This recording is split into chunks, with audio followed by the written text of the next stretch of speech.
Nebraska, America's heartland. This picturesque part of the country has been the gracious host to college baseball's greatest moments. In 1979, Cal State Fullerton won its first NCAA College World Series. 5 years later, they won another championship at Rosenblatt Stadium. Today, the Titans are in search of their third title in as many decades. Cal State Fullerton is the top-ranked team in the nation. Their road to today's championship game has been an untarnished 3-0 at the College World Series. Their opponents are the University of Southern California Trojans, the all-time winningest team at the College World Series with 11 national championships. Last night, under a full moon and a slow rain, USC advanced to the title game with a heroic 5-hit performance by junior shortstop Gabe Alvarez. And some timely defense up the middle as USC defeated Miami 7-3. Today, the Trojans seek their first College World Series championship since 1978.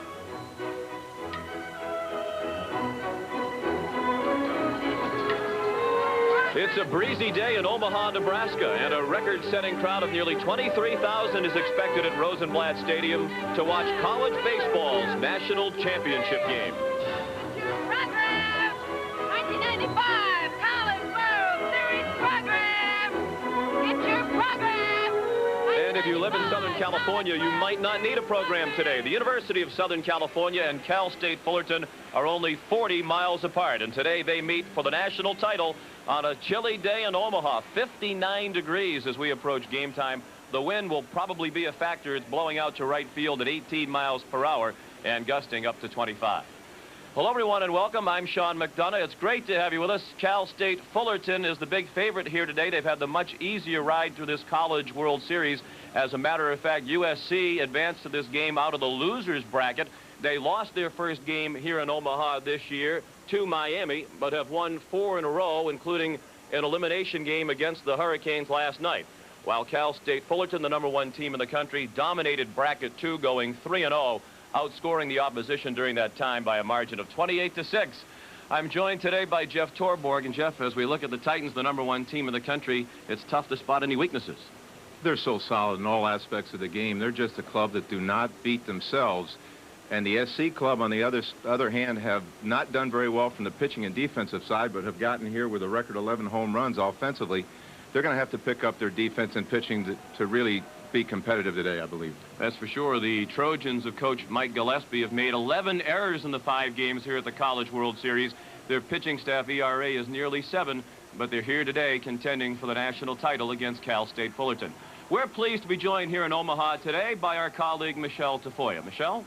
Thanks, Sean. Well, a few minutes ago, I had a chance to talk with coaches of both of these teams. And Southern Cal coach Mike Gillespie told me that after beating Miami last night, he heard from a number of former players, including Seattle's strikeout king, Randy Johnson. Gillespie also got emotional as he told me that he's already given his team his pre- and post-game pep talk. He won't have time to talk to them much after today's game, so he's already told them how proud he is of them. Now, on the other hand, Fullerton coach Augie Garrido told me that his team had a bad practice yesterday because they were tense, which is really uncharacteristic of this team.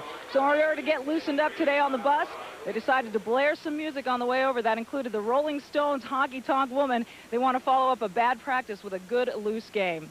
Starting lineups, we'll be back with that right after this. Today's national championship game is between the #6 seed in this College World Series, USC, and the #1 seed, Cal State Fullerton. Let's look at today's starting lineup for the Trojans, coached by Mike Gillespie in his 9th season as head coach. He has Walter Dawkins leading off and playing center field. Paul Cruz is the DH. Gabe Alvarez, with 5 hits last night, is the shortstop. The cleanup hitter, right fielder Jeff Jenkins. Jock Jones is in left field, batting 5th. Batting 6th and doing the catching, Chad Moeller. Greg Walbridge is the first baseman, hitting 7th. Batting 8th, the third baseman, Ernie Diaz. And the second baseman, Wes Rachels, hits 9th. The Cal State Fullerton defense sets up like this. Tony Miranda will be in left field. Mark Kotsay in center. Jeremy Giambi in right. The third baseman is Tony Martinez. Jack Jones is the shortstop. Joe Frazier is the second baseman. D.C. Olson is the first baseman. Brian Lloyd is the catcher. And, of course, the pitcher is All-American Ted Silva.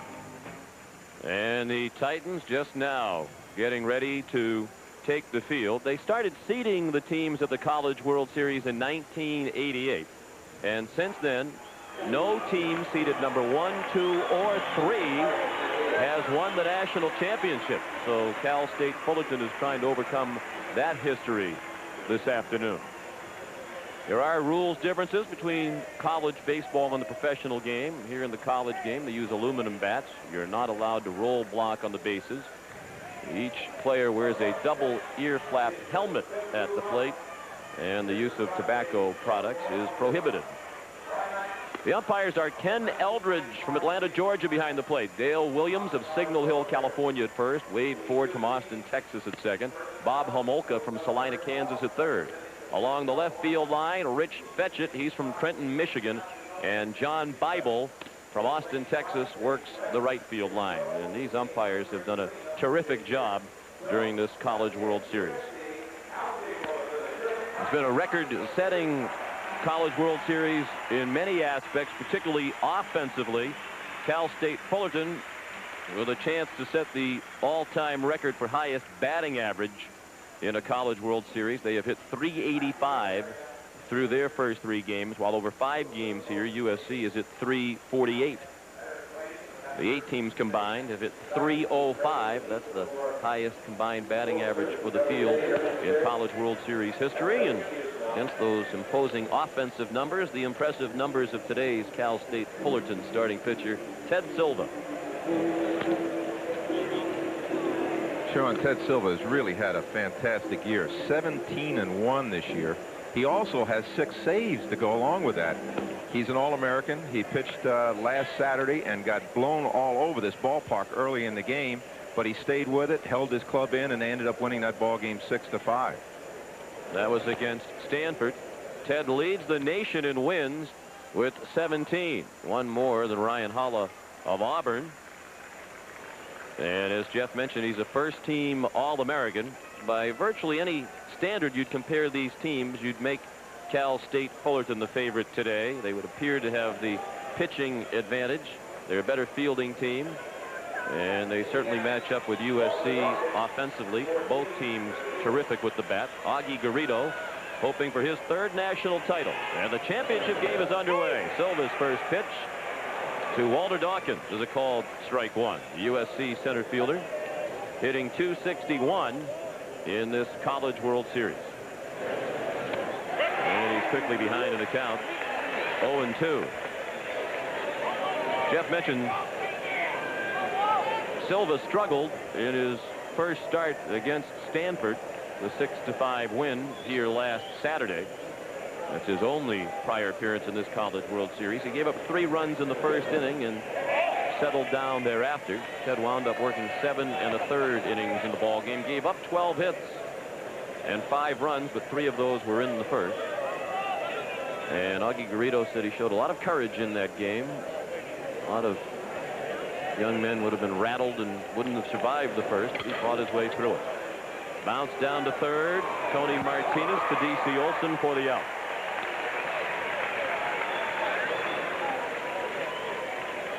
The road to this game for Cal State Fullerton through bracket 2, 3 wins. A nip and tuck battle with Stanford, a come from behind 6-5 win in the first game, then 2 blowouts of Tennessee, while USC came through the losers bracket, lost to Miami, then posted 4 straight wins, the last 2 against the Hurricanes, to advance to the national championship game for the first time since 1978. Paul Cruz, the DH, is the batter. He's hitting just .182 in this College World Series. And we should point out, it's been a while since USC has been here, but in the 12 previous appearances in the championship game for the Trojans, they've won 11 times. They're 11-1 all time in the national title game. And the fly ball from Cruz caught by Tony Miranda. Matter of fact, the last 7 times the Trojans have come to Omaha to participate in the College World Series, they've won it all. That's quite a record when you think about it. They haven't been here in a while, but those teams were, when they got here, they didn't mess around. Now Gabe Alvarez was 3 for 17 in this College World Series and really struggling with his confidence prior to last night, when he had 5 hits to tie the College World Series record.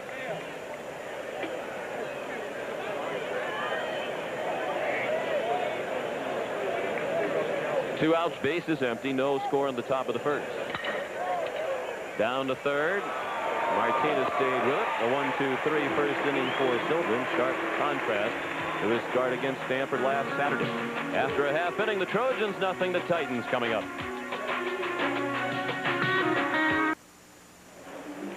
The Trojans went in order in the top of the first. Now the Titans come to bat for the first time for head coach Augie Garrido in his 20th year as head coach at Cal State Fullerton. He has Tony Miranda leading off and playing left field. C.J. Ankrum is the DH. Mark Kotsay, the All-American center fielder, bats third. Jeremy Giambi in right field is the cleanup hitter. The catcher, Brian Lloyd, bats fifth. Batting sixth at second base, Joe Frazier. D.C. Olson is at first base. Jack Jones, the shortstop. And the third baseman, Tony Martinez, bats ninth. And the defense for SC sets up this way. Jack Jones is the left fielder.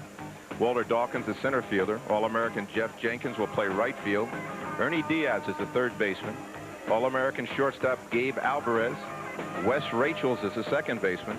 Greg Walbridge is the first baseman. Chad Moeller is the catcher, and Brian Cooper is the starting pitcher. Cooper is a junior from Glendora, California. 20 years old, 6'1", 175 pounds. Making his second start in this College World Series. For the season, he's 8-2 in 19 starts. A 4.67 ERA. More hits allowed than innings pitched, but nearly a strikeout per inning for Cooper, who pitched Tuesday night against Florida State and gave up 5 runs on 4 hits and 5 walks in 5 innings in the Trojans' 16-11 win over the Seminoles.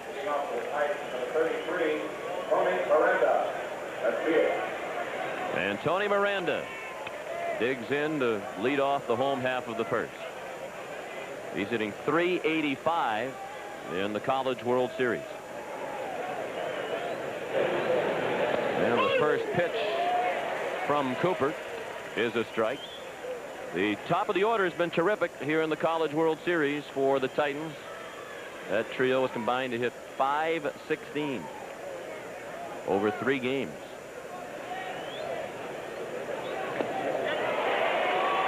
And 2.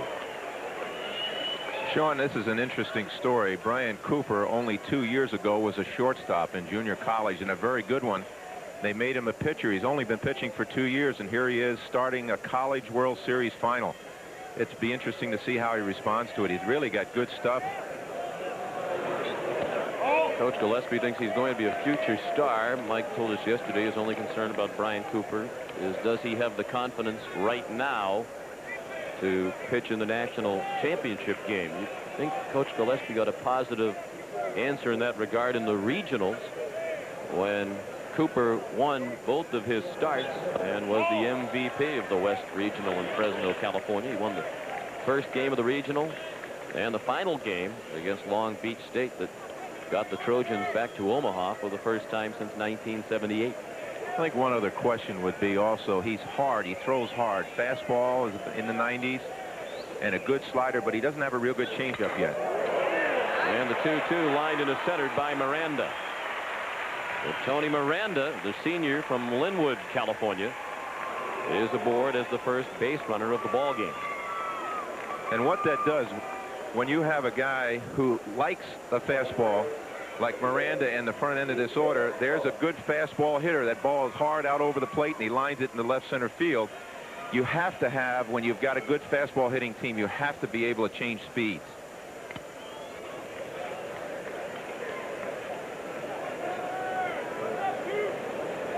Miranda at first.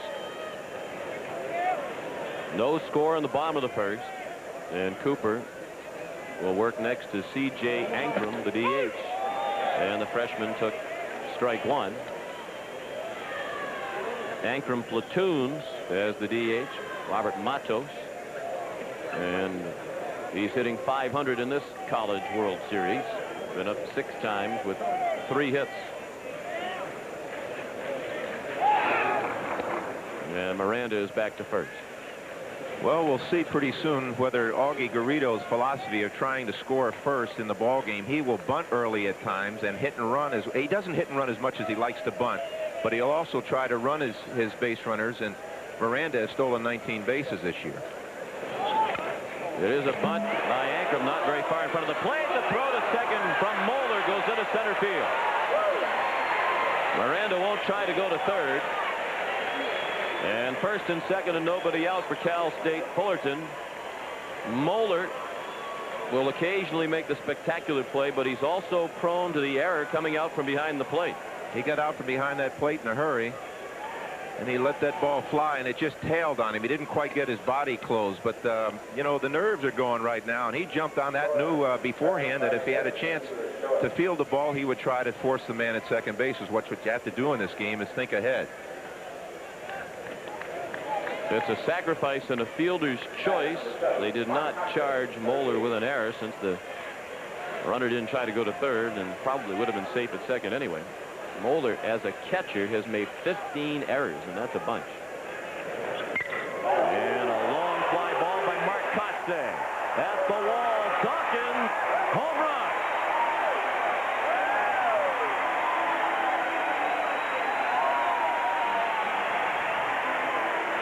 Wow, there was no doubt about that ball. That ball was hit with the wind over the backdrop in right center field. That ball was crushed. And Mark Kotsay is not an All-American for nothing. And you can see in this replay, that's a fastball down the middle of the plate, basically. And Kotsay did not miss it. Boy, look at him keep his head down and get the head of that bat out. That's why he's an All-American, and he's only a sophomore, and he's a collegiate player of the year in one publication. It's his 20th home run of the season. As we saw last week, he is also an outstanding closer for the Titans pitching staff. And Brian Cooper is trailing 3-0 very quickly. And in the last 10 national championship games, the team that has scored first has won every time. Jeremy Giambi, the right fielder.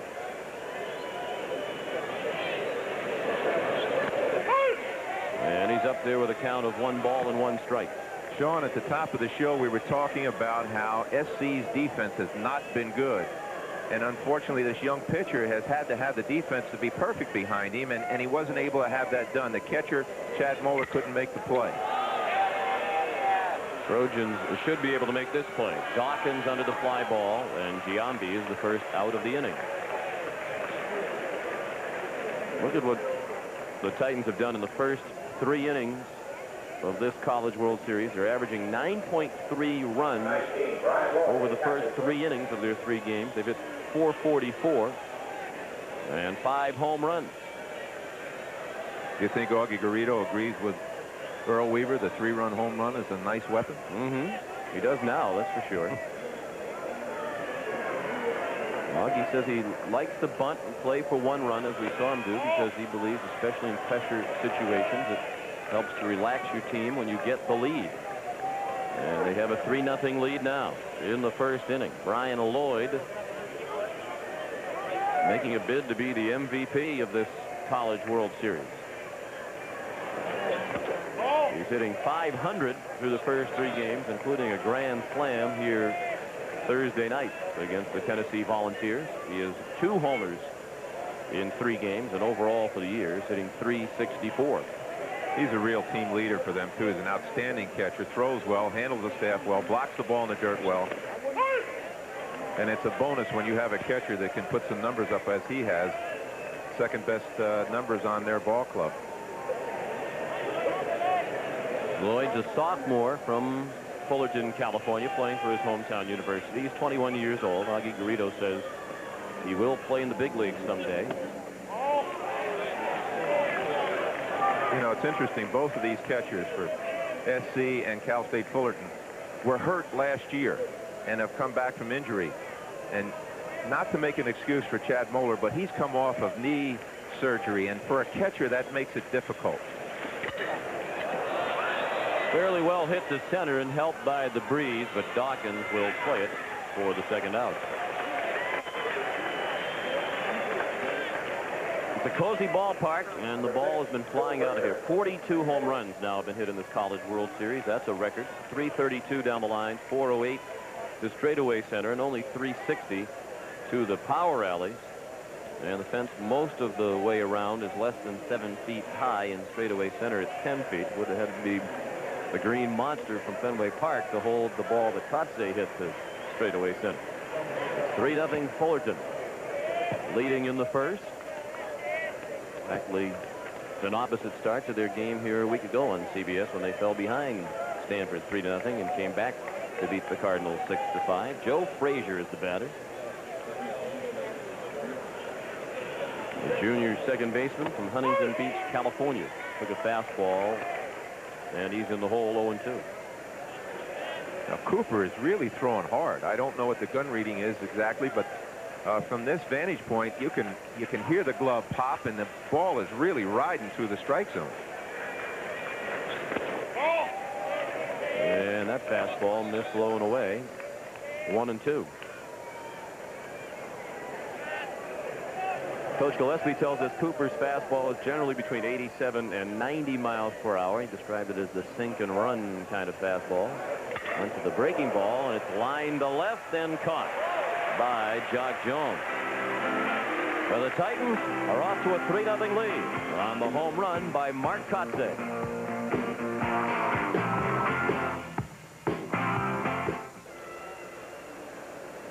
Oklahoma advanced to this College World Series, but the Sooners were not able to defend their national championship, won here a year ago. If you look at the last 5 national champions in college baseball, this is the second all-Southern California national championship game and the second all-California title game in College World Series history. The other was in '92. As you saw, Pepperdine was the winner. They beat Cal State Fullerton in the championship game to win that national title. The Titans are in the title game for the second time in 4 years, and they lead 3-0 as the USC Trojans come up in the second with Jeff Jenkins leading off. He's riding a 10-game hitting streak, and for the season now is nearly at 400. He's raised his average up to 398. With a team high 22 homers and 77 runs batted in. Jenkins, Jock Jones, Chad Moeller, the middle third of the order. In the second for USC against Ted Silva. Silva's a junior from Redondo Beach, California. 20 years old, 6'1", just 170 pounds. As Jeff mentioned, he's made the transition to starting pitching after an effective career as a closer. And he dabbles in closing this year as well, although most of his energy is directed at starting pitching.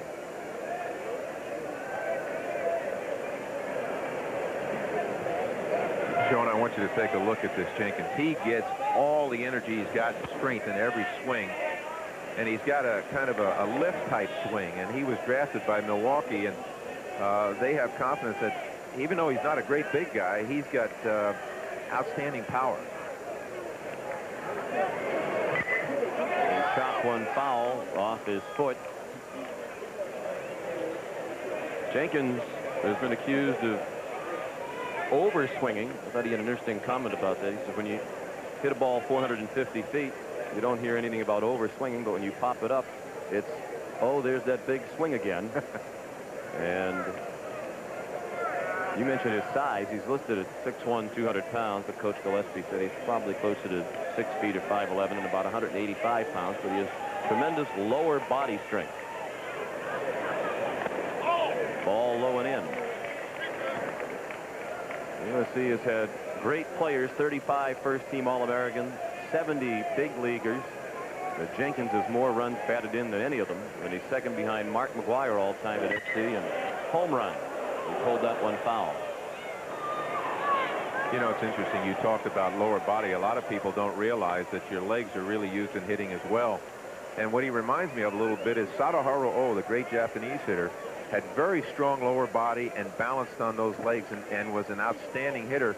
And this kid is really built solidly and has the kind of power, even though he's not large in stature, that major league clubs will drool over. And down the left field line he goes with the first USC hit of the ball game. Miranda play it. Jenkins on his way to second with a double. And he's now hit in 11 straight games.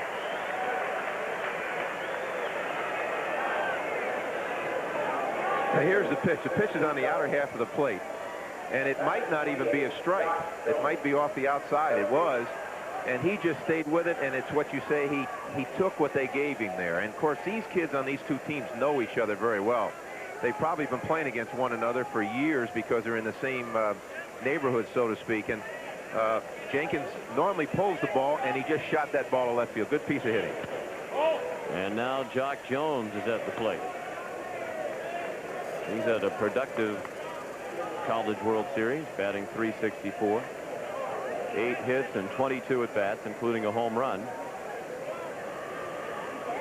He set a USC school record earlier this season with a 28-game hitting streak. They go to the bunt, and it's a good bunt. Olson to the second baseman, who was not on the bag. Frazier fielded the throw. There was a step or two from first base. So Jones is safe, and Jenkins is at third, and now the tying run will come to the plate in the second for USC. This is a difficult play. It was an outstanding bunt. What you want your left-hander to do is drag the ball past the pitcher. And if the pitcher finds he cannot get there, get to the ball, he'll head for the base. Well, he peeled off because he and the second baseman, Frazier, got there at the same time, and Olson flipped the ball to Frazier, and Frazier pulled up. So they both pulled up, and nobody was at the base. And that's not characteristic of this Cal State Fullerton team to make a mistake like that defensively. The official score is not yet handed down. A ruling as Jones reached. And now Chad Moeller is the tying run at the plate with nobody out in the second. Cal State Fullerton leads 3-0. And Moeller's hitting .350, including a home run last night in the 7-3 win over Miami.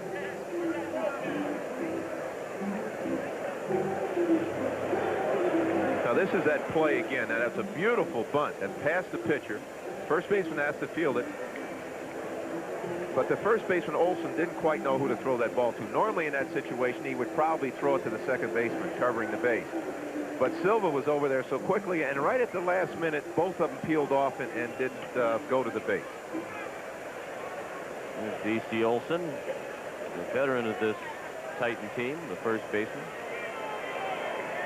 After the visit from the pitching coach, George Horton, Silva ready to go back to work for Moeller, even the count at 1 ball and 1 strike.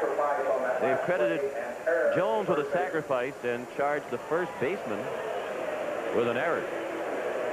Olson charged with an error. Apparently the official score felt if you flipped it to Silva, Silva was going to win the race to the base.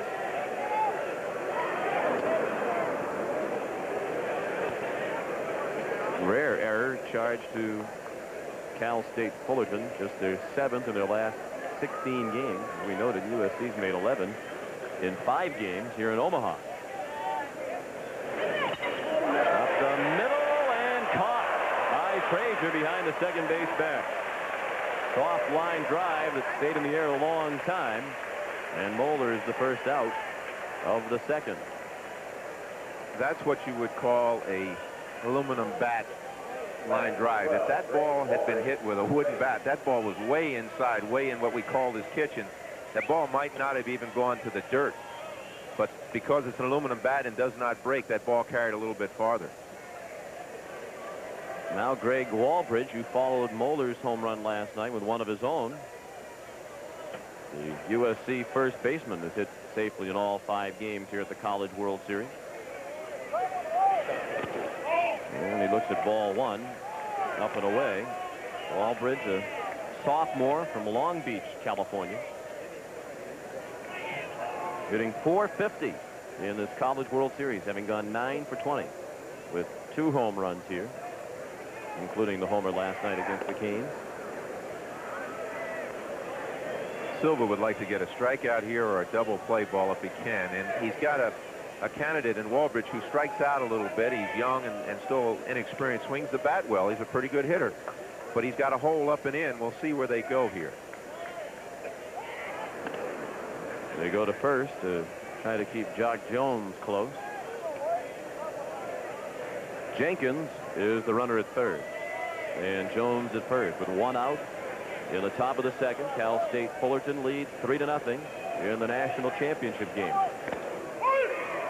1 ball and 1 strike on Walbridge. As Jeff mentioned, he strikes out a lot. He's fanned a team high 48 times this year.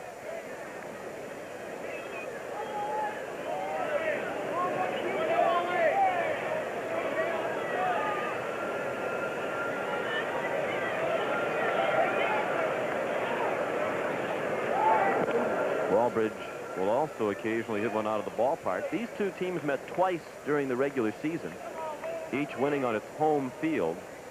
And Walbridge hit a grand slam in the 7-4 Trojan win over Cal State Fullerton at USC's Stato Field on March 28th.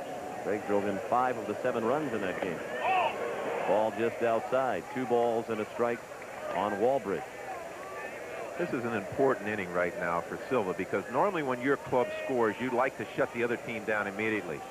So he's got to be careful where he's pitching here. Hopefully, with less than 2 outs and a runner at third base, he would love to get a strikeout, ideally. Oh, I guess maybe ideally the double play would get him out of it quicker, but he'd take either one and be happy about it. I think you're right.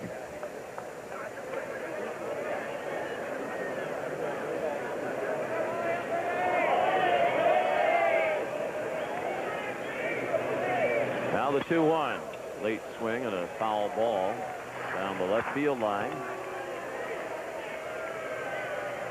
Now, Sean, we just saw that fake pickoff at third base where they fake the third and go back to first, and a lot of people say, what a waste of time. That never works.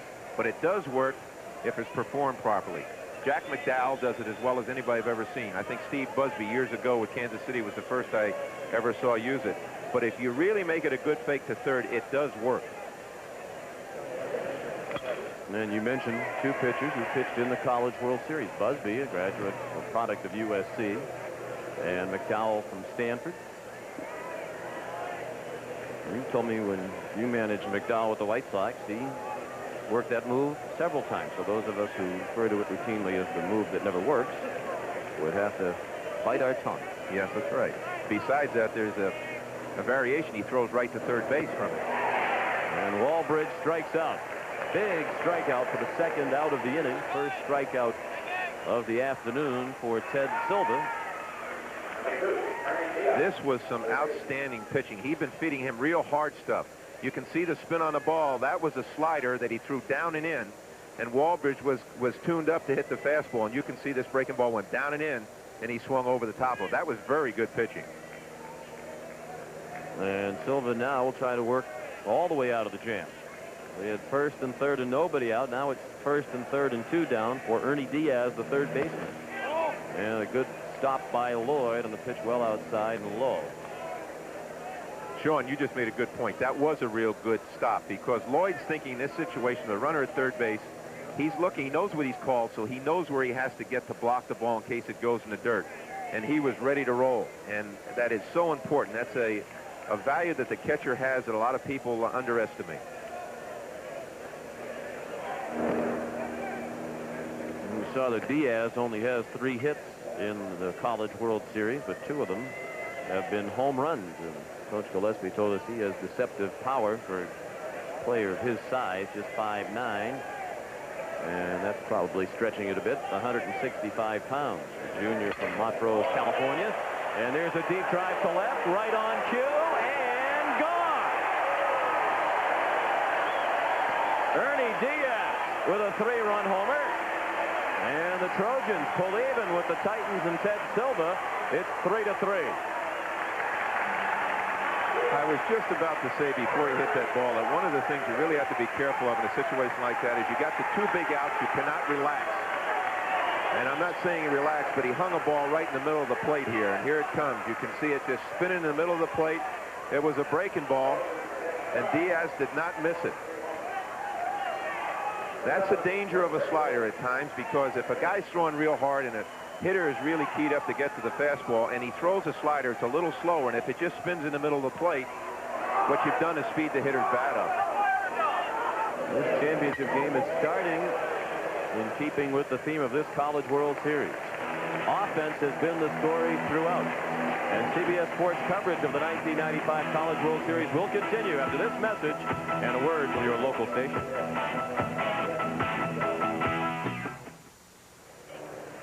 A 3-run homer by Ernie Diaz has tied this game at 3, and it brought a smile to the face of one of the greatest coaches in college baseball history, Rod Dado. He's downstairs with Michelle Tafoya. Michelle?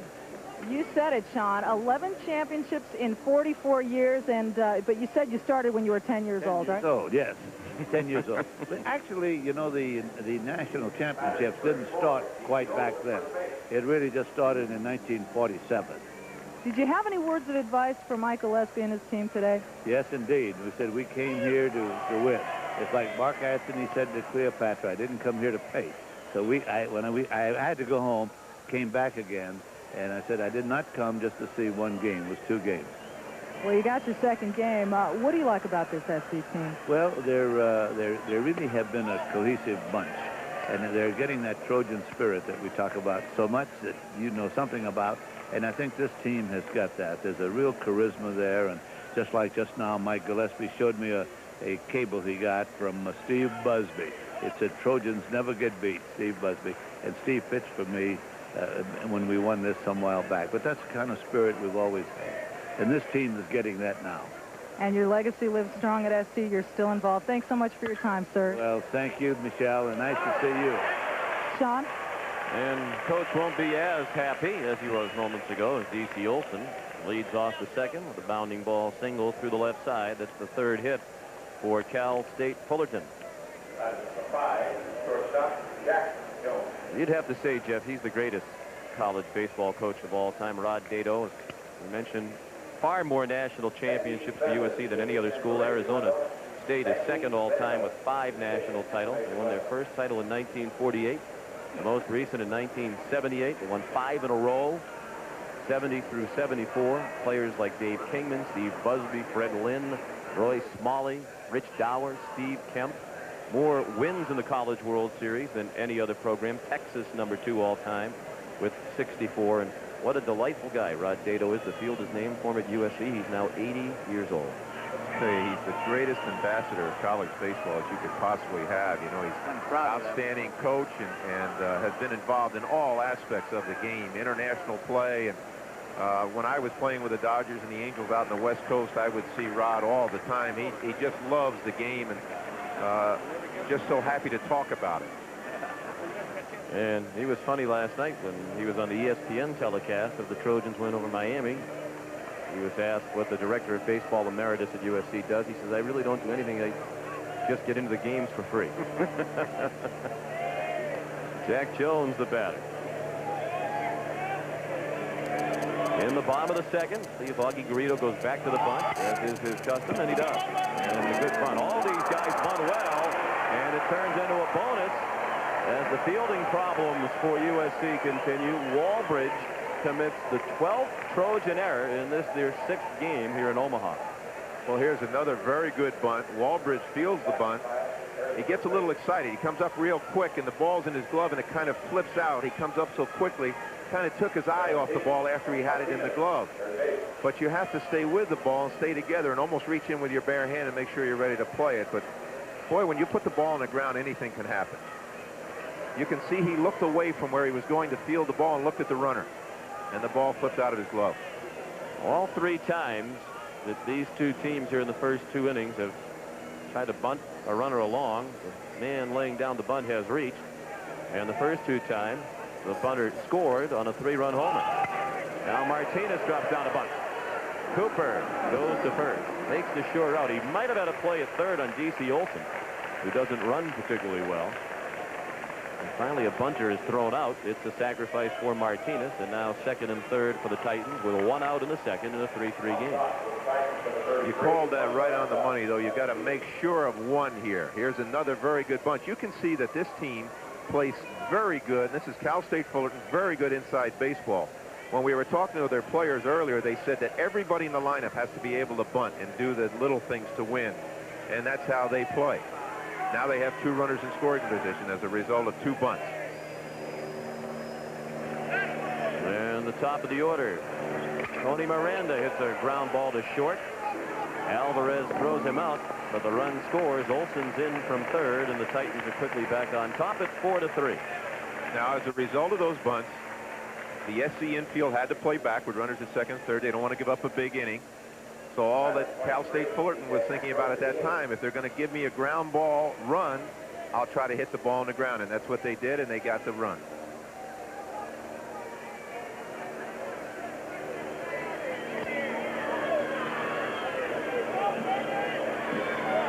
C.J. Ankrum, the freshman DH, Saratoga, California.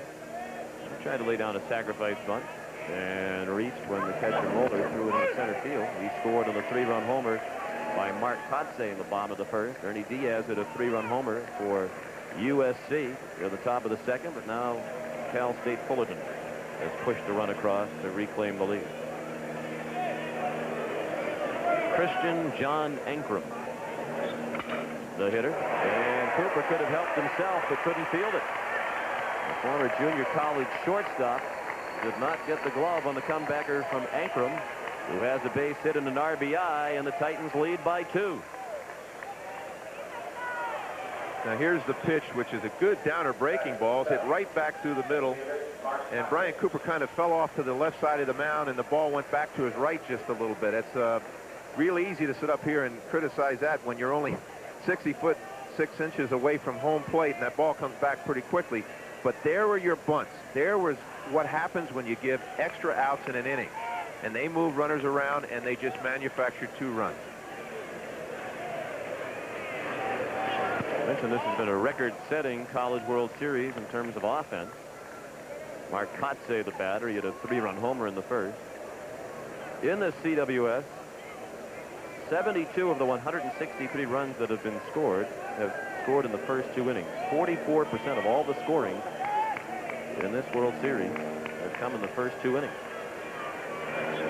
Kotsay drives one to deep right, and he has his second home run in as many innings. A 3-run homer in the first, a 2-run homer here in the second, and Augie Garrido's Titans take a 7-3 lead.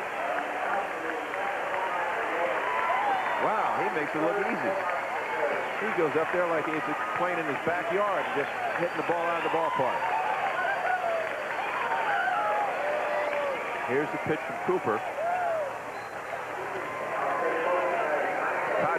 Kotsay kept it. Watch how he keeps his head down on the ball. And he gets the head of the bat out. Wham! He gets the lower half open, lets the head of the bat do the work, and there's the second home run of the day. 21 homers this year for Kotsay, the sophomore from Santa Fe Springs, California.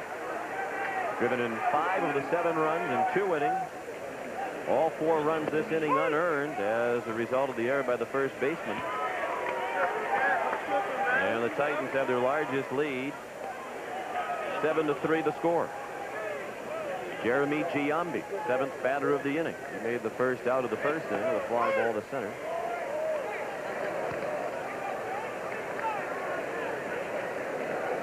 Kotsay,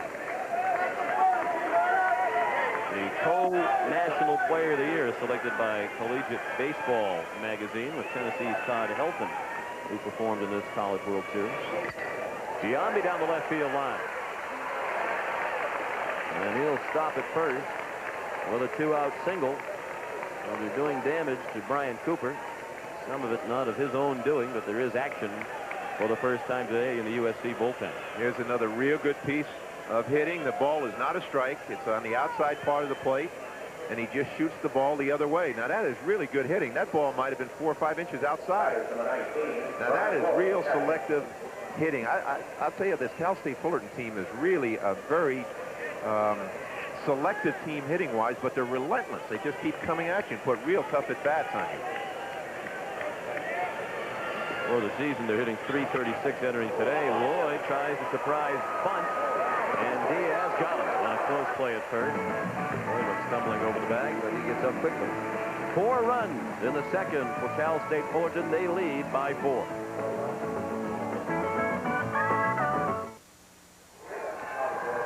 .7-3 for Cal State Fullerton after 2 innings, powered by Mark Kotsay.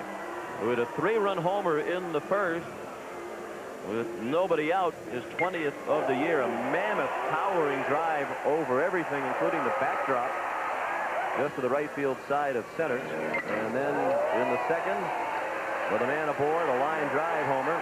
5 or 6 throws back into the right field bleachers. 2 home runs in 2 innings. With the 2 homers, Marcus tied the College World Series championship game for home runs in a game. The only other player in championship game history to hit 2, Bill Horning of Minnesota against Arizona, June 14th of 1956. Horning hit 2 in a 12-1 Minnesota win. The Gophers won it all. Not the way the Trojans have been swinging the bats in this College World Series.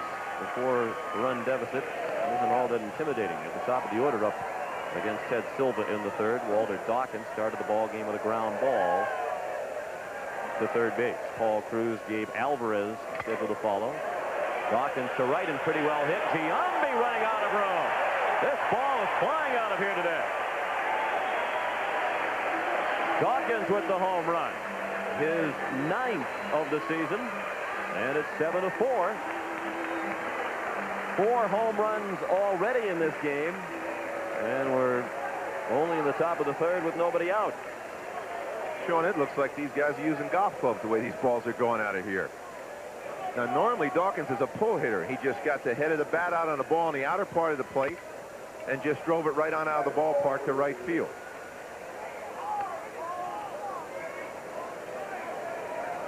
I know there's some strength here, but and I know the wind's blowing out to right field, but aluminum bats seem to drive the ball. Yes, they do.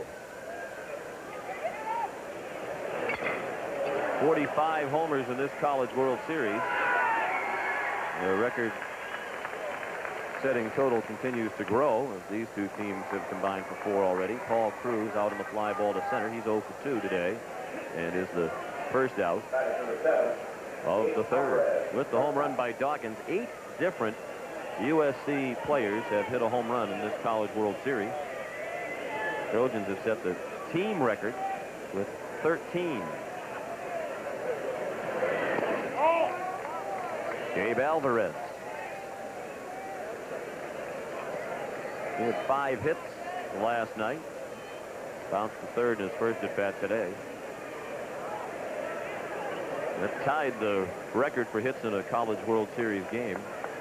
The 9th time it's been done, most recently by some fellow. We're going to have to research what has happened to this player. Barry Bonds at Arizona State had 5 in a game in '84. I wonder what he's doing now. Well, the last I saw him, he was doing the same thing, and I was managing against him.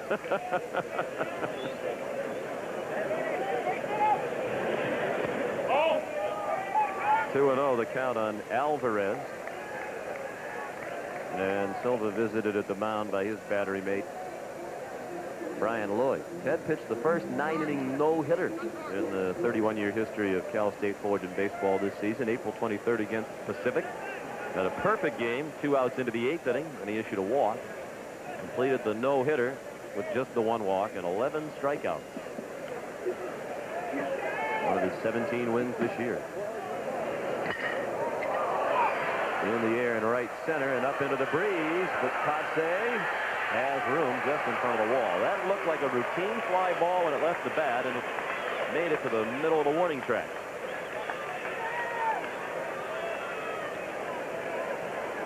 These 2 teams this afternoon just picking up where they've left off in this College World Series offensively. They have each averaged more than 9 runs per game. And you'll get to the championship game when you hit as they have hit. In the case of USC in particular, their hitting has covered up a lot of pitching and defensive mistakes. They've needed all of them. They really have. You just can't live with part of the game. I mean, you can get away with it for a while, but you can't just live without a solid defense.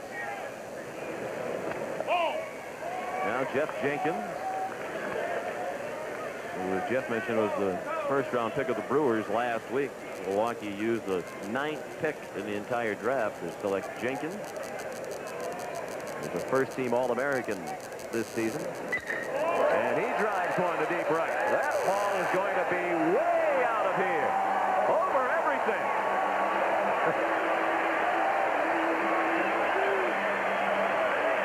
Well, they're using golf clubs. That one was the driver. He didn't leave anything in the bag with that swing, and all of a sudden it's 7-5. Holy mackerel, what is it, home run derby? Here comes the pitch from Silva right here, and it's a fastball, two-seam fastball. Boy, and Jenkins really gets it. He's got an uppercut swing, and that ball's up, and he hit that ball a ton. That went way over the bleachers, way down the back where they park the buses.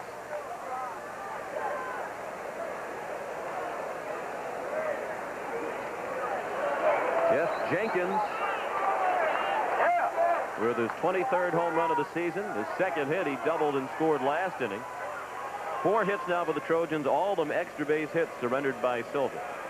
The double by Jenkins, and then 3 homers by Diaz, Dawkins, and Jenkins. It's 7-5 with 2 outs in the top of the 3rd. And that being the 5th home run of the ball game. These two teams have combined to set a championship game record for home runs between the two teams. The previous record was 4, set last year when Oklahoma hit 2, Georgia Tech hit 2, and the Sooners championship game win over Georgia Tech. So already a record for home runs in the championship game, and it's in the top of the 3rd. 1-1 on Jock Jones. Sacrificed, reached on an error and scored on the Diaz homer last inning. John Ward, a right-hander, has started throwing in the Cal State Fullerton bullpen.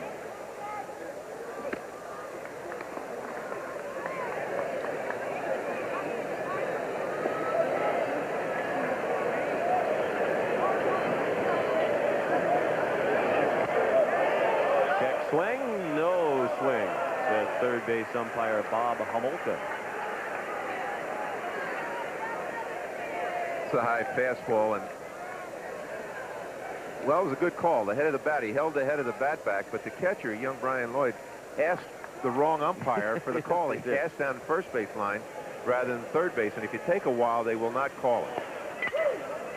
Bounce back to the mound. Silva snared it, and that ends the inning. 2 more homers. Solo shots by Dawkins and Jenkins, and it's a 2-run game as we head to the bottom of the 3rd.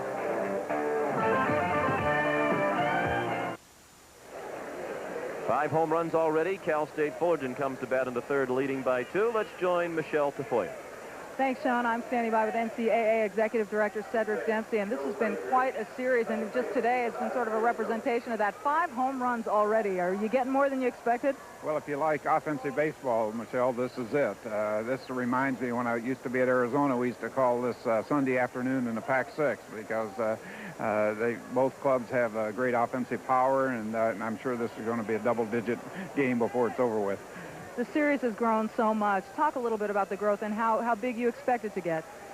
Well, as we can add more seats, I think it'll get larger. I think the city of Omaha has done a tremendous job with the promotion of this event. And as the people told me here this week, it's the greatest event in Nebraska, including Nebraska football. So that's saying a lot, considering how much they love their Big Red here in Omaha. But we've seen just tremendous growth with it. Another record-breaking attendance this year. But we're seeing that with all of our championships, Michelle. It's really exciting. I was just in College Park 2 weeks ago with lacrosse, and we had 56,000 people turn out for the Division I lacrosse championship for the finals and semifinal games. So I think it's an indication of the great interest in college sports. And actually, this series has outgrown many of the professional games this past week. Enjoy Sunday afternoon baseball on Saturday. That's true. Thank you, sir. Sean? Thank you, Michelle. And while Michelle was chatting with Ced Dempsey, we saw a terrific catch of the line drive hit by Joe Frazier, caught by Wes Rachels for the first out of the 3rd. Now D.C. Olson's the batter. Rachels has had a terrific series, particularly at the plate, and that time he flashed the glove. Ced Dempsey talked about the attendance. They will set every attendance record in this College World Series, both for average attendance per session and for the largest crowds, with the addition of seats, particularly those out in right field, the bleachers over which the ball by Jenkins went. They have larger capacity here at Rosenblatt than they've ever had before. Jones the catch. The fly ball by Olson, and quickly 2 down for Brian Cooper. In the third, he could use a 1-2-3 inning. Tough to imagine where they might add more seats. We heard mentioned as they add more seats, they'll increase the capacity and set more records. But they have put seats just about everywhere you can imagine here now. Yeah, they might have to start double-decking it all the way around. This is a nice setting. Indeed it is. Jack Jones sacrificed, reached on an error, and scored. Last inning, he drives that to deep left center. Dawkins makes the running catch on the warning track. It wasn't exactly a ho-hum 1-2-3 inning, but the Titans did go in order in the third. CBS Sports coverage of the 1995 College World Series will continue after this message and a word from your local station.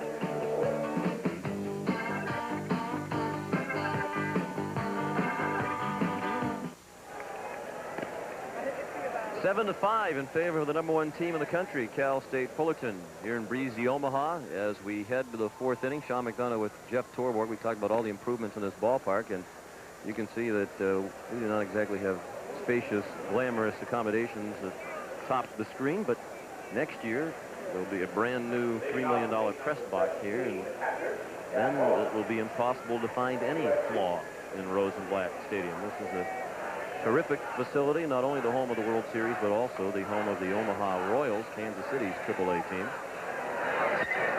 First pitch of the 4th, sliced out of play to the right by Chad Moeller, the USC catcher. Moeller, Walbridge, and Diaz coming up against Ted Silva.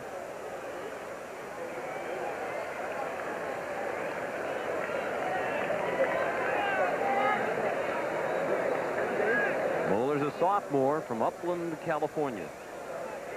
The entire Cal State Fullerton roster is comprised of players from California. And among the 25-man World Series roster for USC, all but 2 of the Trojans are from California.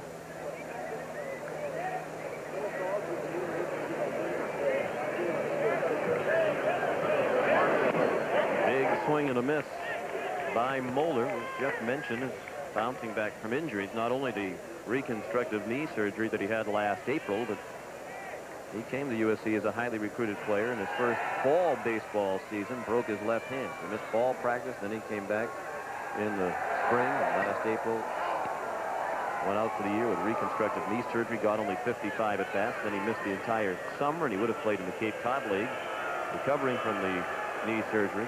Finally came back this January, and they threw him right in there and said, "You're the catcher." He got up to a very tough start, but has really picked it up. And Coach Gillespie says he's a big reason why they've had much more success over the second half of the year. No swing, says Dale Williams at first. I can really relate to a catcher who's having problems with a knee, and here's the replay, and they say he didn't swing. Now, that was a close one. I'd say he swung. Yeah, I'm never right on those in the naked eye, but in the replay, I've got all the answers. That's the way it always was in the dugout as well. But it's really tough to catch and have a bad knee. But you can hit with it. And he lines one that's caught by Kotsay. Terrific catch by Kotsay with the ball slicing away from him. Augie Garrido says he doesn't have blazing speed, but he gets a great jump on every ball, and he says Kotsay reminds him of a young Fred Lynn. That's a tremendous compliment. Well, I'll say. You know, every ball that's been hit has been a bullet. I mean, if it doesn't carry all the way to the warning track, it's a line drive that didn't quite get that far. But these balls are rocketing around this ballpark. Cooper just worked a 1-2-3 inning for USC. Now Silva is trying to have one. He had an easy first, but the Trojans have knocked him around in the last 2 innings. Walbridge struck out in the second.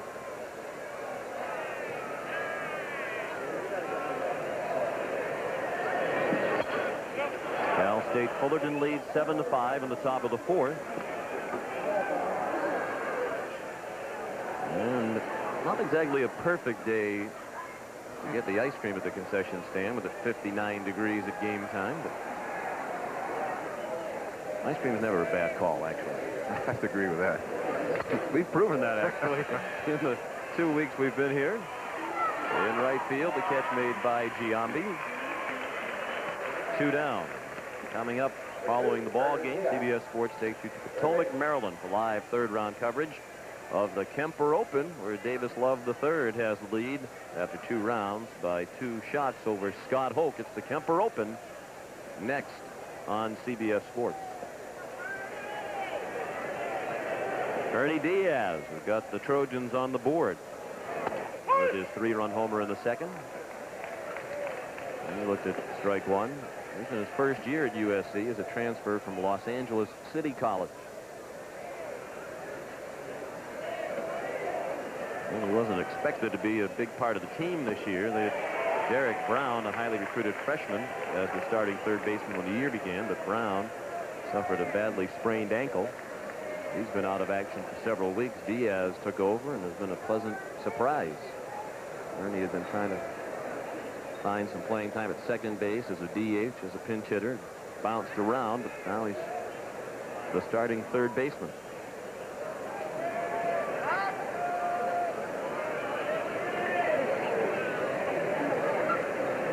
Derek Baker, they think, has a bright future. He might be available to pinch hit today.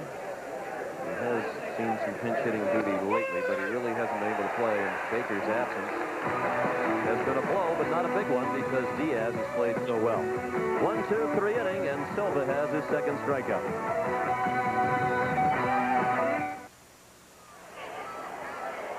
Augie Garrido coaching this World Series from an electric cart. He ruptured his Achilles tendon in his right leg on May 3rd playing pepper with some of his players before a game at Cal State Northridge. But that won't be his most vivid memory of this season. We asked him what he'll take away from the 1995 Titans.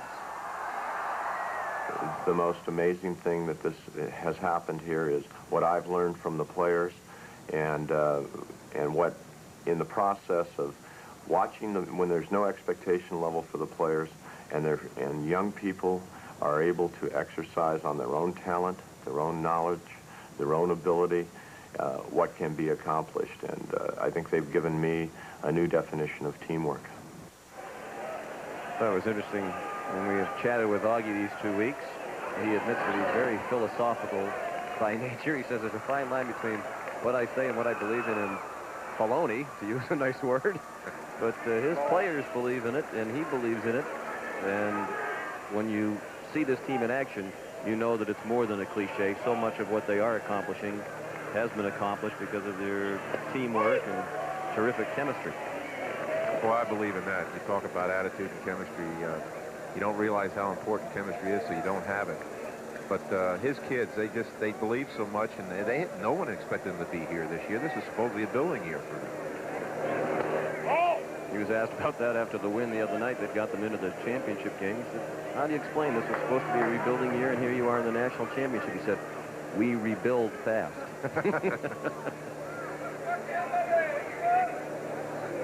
But he admitted that 3 weeks into this season, he got very angry at his assistant coaches that do the recruiting for handing him a team that wasn't very good in his opinion.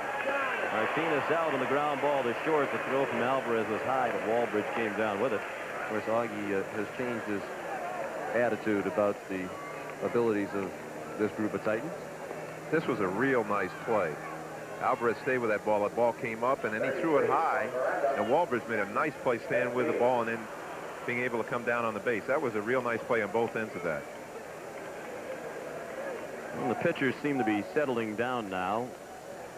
Cooper has retired 5 in a row as he faces the top of the order for the 3rd time in 4 innings. Miranda singled and scored in the 1st, grounded out and drove in a run in the 2nd. Ball 1 outside on Tony Miranda. I wonder if it's the pitcher settling down or the hitters getting tired. Man, I see some rockets.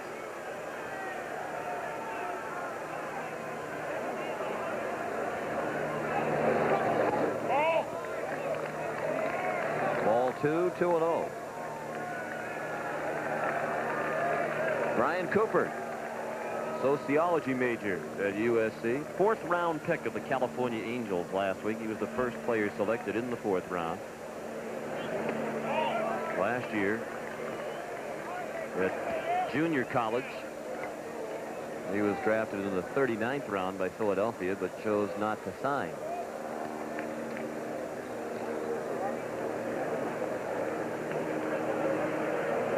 Ryan spent 2 years at Citrus College, junior college in Glendora, California. And he has delivered ball 4 to Miranda. Well, he's aboard with 1 out in the 4th. Cal State Fullerton leads 7-5. The first walk issued by either pitcher. Not the only thing we haven't had prior to now. Now, C.J. Ankrum. In his freshman season, he has set a school record. One that most players probably do not want to set. C.J. has been hit by a pitch 17 times this year, a school record. And he fouls one away to the left. That's taken 17 for the club, right? Yeah. Wow. Maybe that's how he stays in the lineup as a freshman. Well, you talked about teamwork. When you take 17 for the team, you are a team guy. Boy, when you talk about all the players from California and these two teams, and here in the College World Series, both teams, it makes you realize the wealth of talent in California. Baseball talent. I mentioned these two schools only 40 miles apart. That's the closest proximity of the two teams who have met in the national championship game. They tell us that in '92 when Pepperdine played Cal State Fullerton, those two schools are about 60 miles apart. And these players all have played against or with each other growing up or in college. They've met 2 times this year, as we noted. Ankrum is on base for the 3rd time. He has his 2nd hit. And the Titans are trying to put something together with 1 out here in the 4th as they look to build on a 7-5 lead. They now have 7 hits. And here comes Kotsay, who was already homered twice and driven in 5 runs in 2 at-bats today. He had a 3-run homer to center field in the 1st, a 2-run shot into the right field bleachers in the 2nd, and now he's up with 2 men on. Earlier in this College World Series, J.D. Drew of Florida State became the first player in CWS history to hit 3 home runs in a game. And Kotsay has a chance to match that today. He's already tied the championship game record with 2. And Kotsay's not going to have another chance to bat against Cooper. Seth Etherton is going to come in from the USC bullpen. With the score, 7-5 in favor of Cal State Fullerton. We'll return to Omaha in a moment.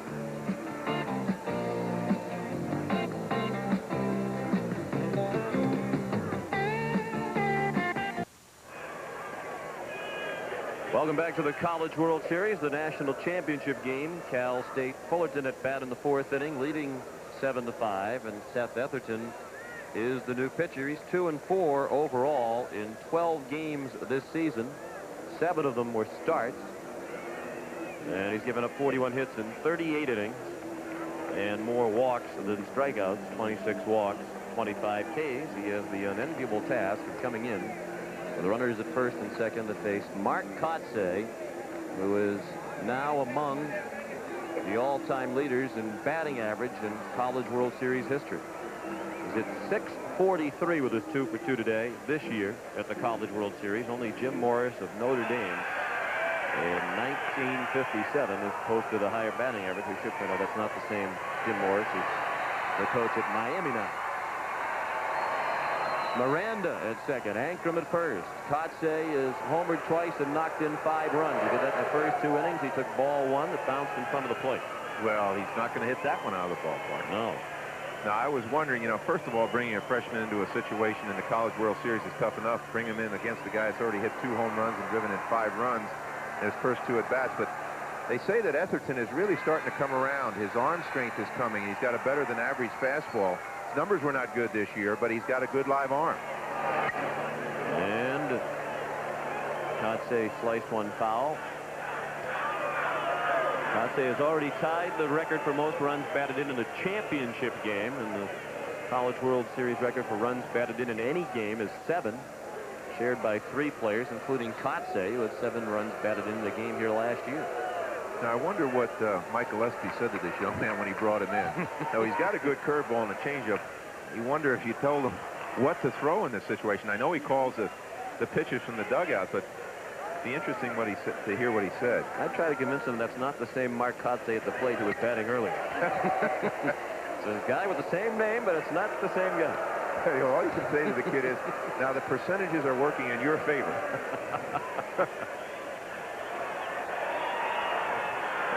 One thing not working in Etherton's favor is the memory of a 3-run homer Kotsay hit off Etherton in a regular season game this year. Etherton 6'1", 190 pounds. As Jeff mentioned, he's a freshman from Laguna Niguel, California. Beautiful town in Southern California.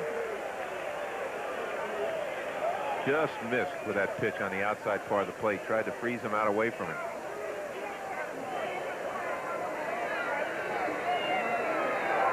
Mike Gillespie is a rested pitcher on the mound. Etherton's only appeared once in this College World Series, and that was in the first game for the Trojans against Miami 8 days ago. He struck him out with the high, hard one. He did, Sean. They got him at 88 on the gun, but that looked even harder than that. And if you get the ball up above the letters and the hitter can't lay off the ball, you can't get on top of that. This ball just exploded up in the strike zone. He threw this real hard. Now, Kotsay is such a good hitter, but I don't care how good you are on a good high fastball. It's really tough. You can see that on that last swing that he was underneath the ball. Guess he is human after all. Jeremy Giambi took a strike on the inside third. Jeremy flied to center field in the first, singled to center in the second. He's batting with 2 men on and 2 out in the fourth. Cal State Fullerton has a 7-5 lead. Miranda at second, Ankrum at first. Etherton came to USC after a stellar career at Dana Hills High School in California.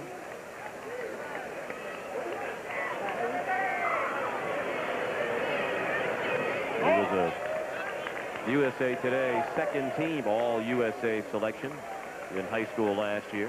He went 9-1 at Dana Hills with an ERA of just over 1.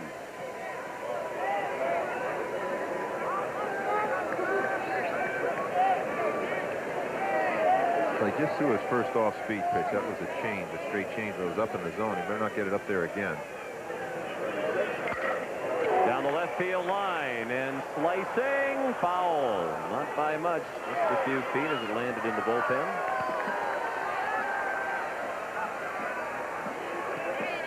This would be a big lift right here if he could get out of this inning, because they were in the heart of the order with the 2 runners on and only 1 out. Have to bring a young freshman in. If he gets out of this situation, that could be a real boost. This game is a game. Baseball is a game of peaks and valleys, an emotional roller coaster, and some of the, a great play can turn the thing around, or a pitcher coming in and shutting the other club down when it looks like they're on a roll, and that's what could happen here. Etherton just 18 years old, and he missed to Giambi, evening the count at 2-2.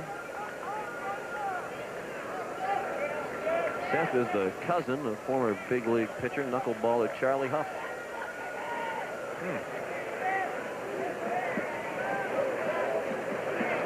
The runner's going to 2-2. Giambi lifts it to left center. And Etherton does a nice job. Dawkins made the catch to get him out of the inning. Still 7-5 for the Titans after 4.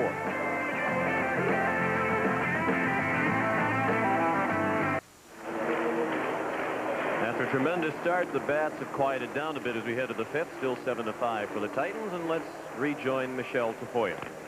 All right, Sean. A lot of things that are very unique to the College World Series, and this is one of them. Since 1987, this little mobile post office has been the place and the only place you get a College World Series postmark.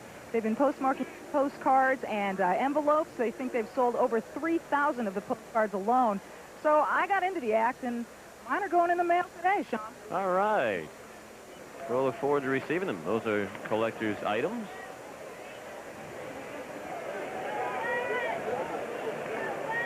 And Wes Rachels will lead off as we go to the 5th.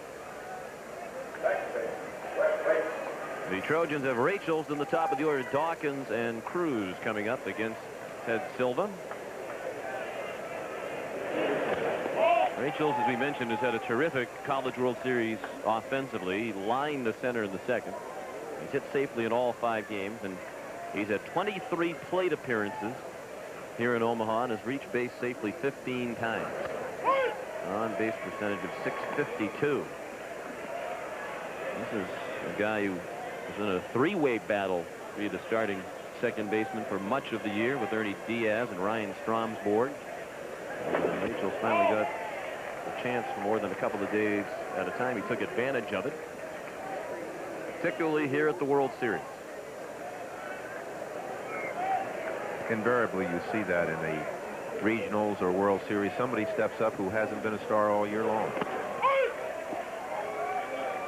Augie Garrido told us he thinks that's the key to winning it. That you have to have that unexpected hero emerge.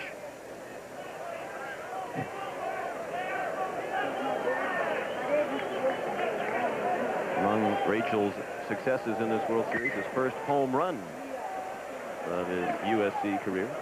We should know we've been asked not to refer to them as Southern Cal, as they are frequently referred to around the country. The athletics department at USC is trying to get all of us away from that. They'd like to be known as Southern California or USC or SC, but not Southern Cal.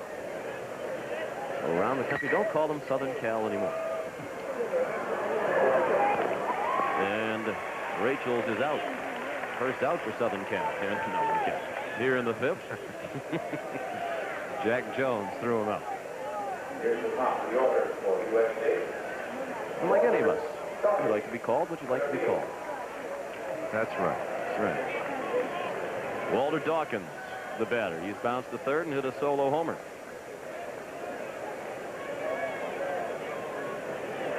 Walter was born in Panama City, Panama. Came to this country when he was 10 years old. Speaks fluent Spanish, as you might expect. Better than my English in that last sentence. Didn't start playing baseball till he was 12 years old. And he's up there with a count of 1-1. 1 out, base is empty. Top of the 5th, 7-5, Cal State Fullerton.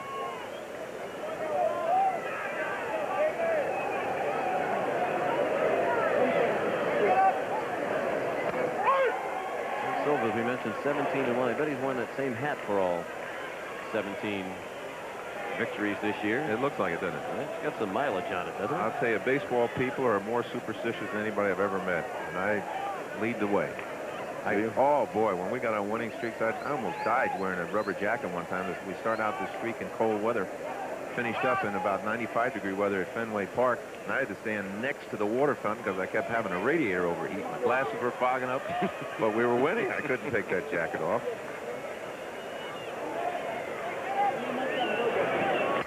He jammed him, and Dawkins dribbled one foul. We're seeing a little bit with Ted Silva what we saw a week ago when we broadcast when he pitched against Stanford, in that early in the game he got banged around a little bit and he went to the breaking ball and started moving the ball around and kept it down in the zone. That's what he's been doing lately. Chopped down to third. Tony Martinez throws Dawkins out. 2 down in the 5th, and that is 6 in a row retired by Silva since the mammoth home run by Jenkins. Tomorrow, the CBS Sports Show takes you to Hermosa Beach, California for women's pro beach volleyball. The 1995 Killer Loop U.S. Open comes your way tomorrow at 2 Eastern Time on the show. Paul Cruz, the batter. The junior DH, 0 for 2, has flied to left and to center.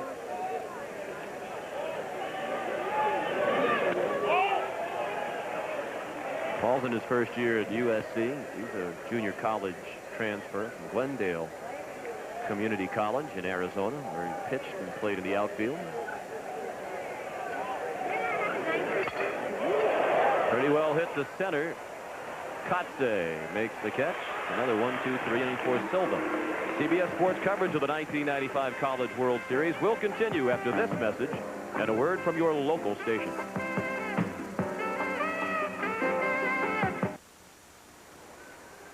As we look at Baseball America's first team All-America squad, we'll find most of these players participated in this year's College World Series, including Mark Kotsay and Ted Silva from Cal State Fullerton, and Jeff Jenkins of USC also on the team.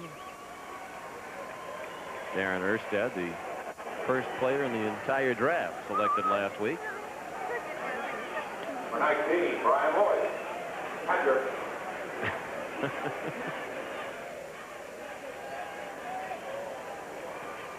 7-5 for Cal State Fullerton as the Titans bat in the 5th against Seth Etherton, who came in last inning with 2 men on and 1 out, and got out of the inning without allowing a run. Brian Lloyd has fly to center and been thrown out by the third baseman as he tried to bunt his way on. Brian has had an outstanding College World Series. I'm a little prejudiced about catchers, but he's really done a fine job. Little pop-up near the first base dugout and into the seats, a couple of rows deep. He has been terrific all season long. Started every game this year and was first team All Big West Conference, MVP of the Big West Conference tournament in Long Beach. Named to the South Regional All Tournament team as Titans won the South Regional with LSU. 86-mile-per-hour fastball fouled away. I think what makes the Titans' success that much more impressive is when you consider this is their 9th trip to the College World Series, all in the last 21 years, and all 9 times they've had to play in a regional on the road. They've won more regionals away from their home ballpark than any team by far. Next highest total is 4.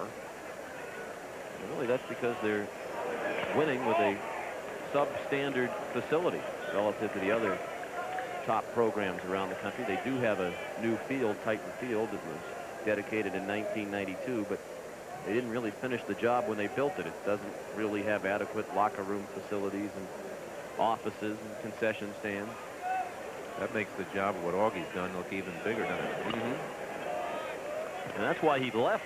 He was at Cal State Fullerton in his first stint as coach for 15 years. Then he went to Illinois because he was frustrated about the lack of a stadium. He spent 3 years at Illinois, won the first Big Ten championship in 26 years for the Illini, wound up winning 2 Big Ten titles in 3 years, and came back when they built the new stadium. But he's still a bit frustrated they haven't finished the job. Nice try, but the middle of the infield couldn't pull it off. Rachel flipped to Alvarez, but the throw to first wasn't in time to get Lloyd, who has an infield hit. That would have been a nice play if they could have turned that way. You know, we know that Wes Rachel's arm isn't real strong at this point, and this way he's flipping it as though it were a double play, but I think the feed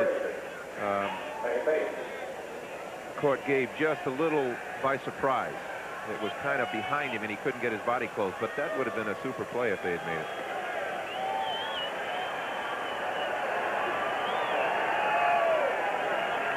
Now Joe Frazier with a runner at first and nobody out in the 5th inning. Cal State Fullerton leads 7-5. That was their 8th hit. Then they looked to bunt. Frazier took it back and looked at a ball. Joe today is flied to left and lined to the second baseman. Augie stays with his philosophy. He's looking for 1 run at a time, and you called it earlier. So often you look for 1 run, you end up getting 2 or 3 or more. Happened in the first couple of innings today. 3 times the team bunted to play for a run, and on all 3 occasions the bunter reached, and they wound up with more than 1 run in the inning. The bunt has become a lost art in the Major League game. Part of it has to do with playing on artificial turf because it's very difficult to get that ball down, and defenses charge right down your throat, but it is really a tremendous weapon. A lot of people don't believe in the philosophy. They don't believe in giving up and out. And yet the Dodger teams that I was on, we won a world championship batting .245 in 1965, and we were very adept at bunting and hitting and running and squeezing. And yet outstanding catching on that team. Yes, especially the backup guys. Guy named Torborg, Tuborg. That's Torborg. Torborg. Yes. Torborg, yes. Johnny Roseborough's caddy.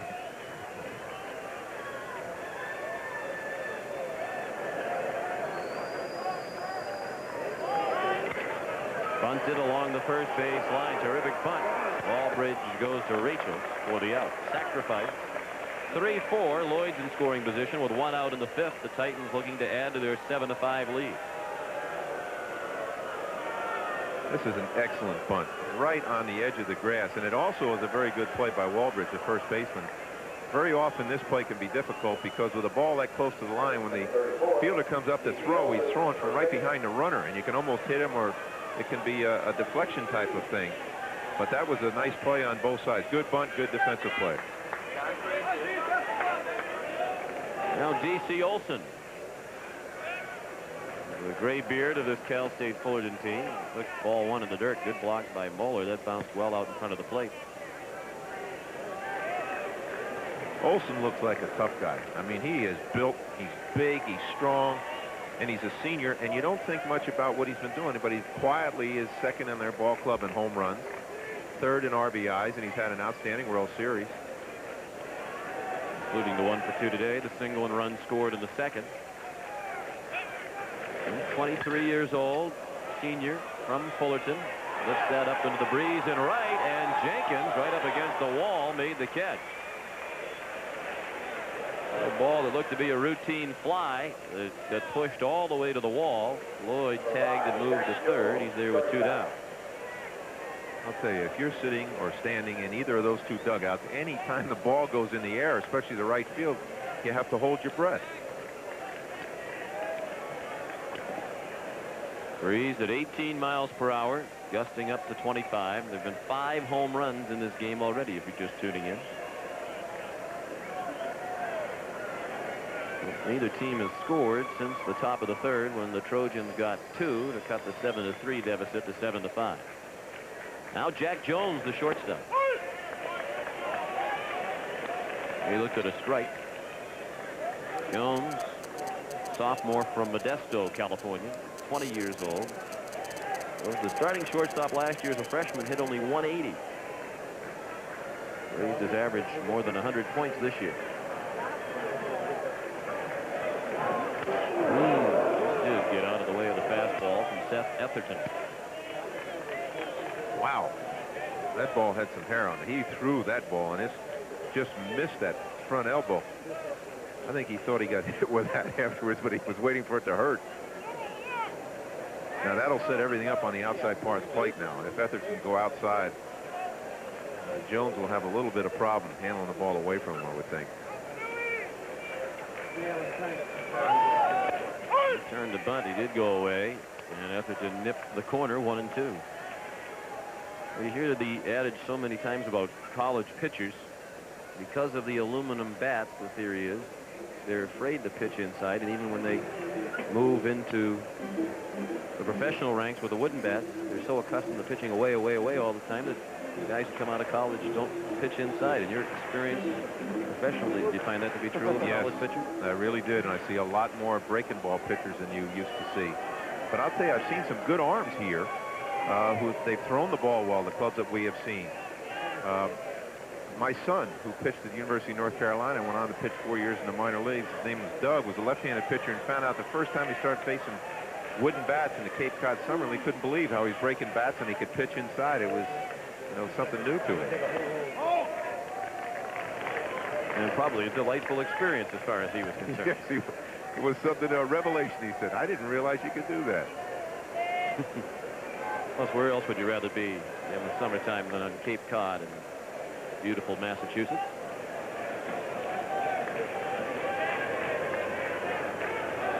Several of these players will be playing in the Cape Cod League this summer on the completion of the World Series.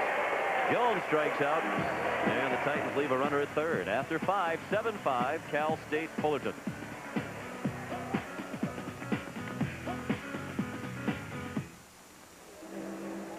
I mentioned at the top of the telecast, these two schools are only 40 miles apart. They know each other well, having played twice during the regular season. We asked USC coach Mike Gillespie in this instance, what does familiarity breed? We'll have to change our signs. That's how familiar they are with us. The players have, for the most part, grown up either with each other or playing against each other. I mean, literally for 10 or 12 years of their baseball playing lives. So certainly we feel very, very familiar with them, and I'm sure likewise is true. And they're in a nip-and-tuck battle through 5 innings. 7 runs, 8 hits, an error for Cal State Fullerton. 5 runs on 4 hits, and 1 error for USC. It's been an economy of effort today offensively for the Trojans. They've had 5 base runners, and all 5 of them have scored. Alvarez 0 for 2. On the heels of his 5-hit game last night, Mike Gillespie said yesterday, prior to last night's game, we want to win against Miami, but we'd also like to see Alvarez get some hits to boost his confidence. He had really been struggling. It had been driving him nuts that he hadn't hit a home run, which he did last night. Apparently, plate umpire Ken Eldridge has been hearing it from the USC dugout, and he has decided to put a halt to that. And Mike Gillespie came out to have a word with Ken Eldridge. Check swing roller. And Silva throws him out. And since the tremendous home run by Jenkins, Silva has retired 8 in a row. The last man to reach for USC was Jenkins. And this ball landed in Lincoln.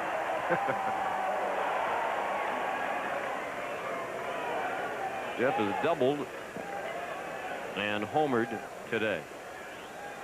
And has scored twice.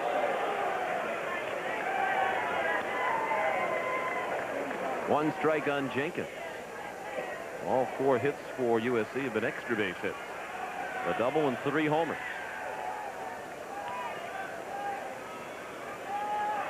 Jeff's brother, Brett Jenkins, was a middle infielder and a fine player at USC in the late 80s and early 90s. 3 years starting infielding.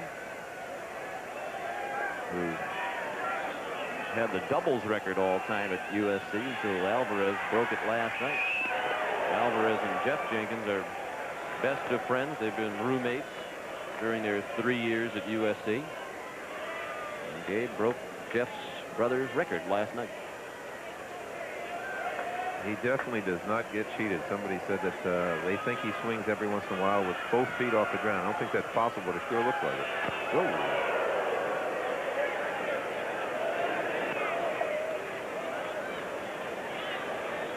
Coach Gillespie told us yesterday when he has 2 strikes, as he does now, he shortens the stroke a little bit and makes adjustments when he goes deep in the count. He will occasionally go to the opposite field.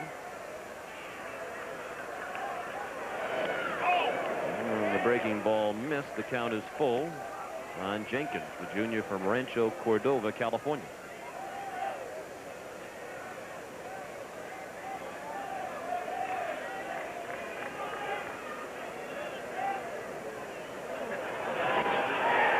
Strikes out. Might have chased the pitch outside, although it was close. Silva's having a start similar to his performance a week ago against Stanford when he got knocked around early and then settled down. He's now retired 9 in a row, and this is his 3rd strikeout. He has, and he spotted that ball just where he wanted, on the outer part of the plate, and probably maybe a ball's width off the plate. The ball was sinking away. Jock Jones reached on an error and scored in the 2nd, bounced back to the mound in the 3rd.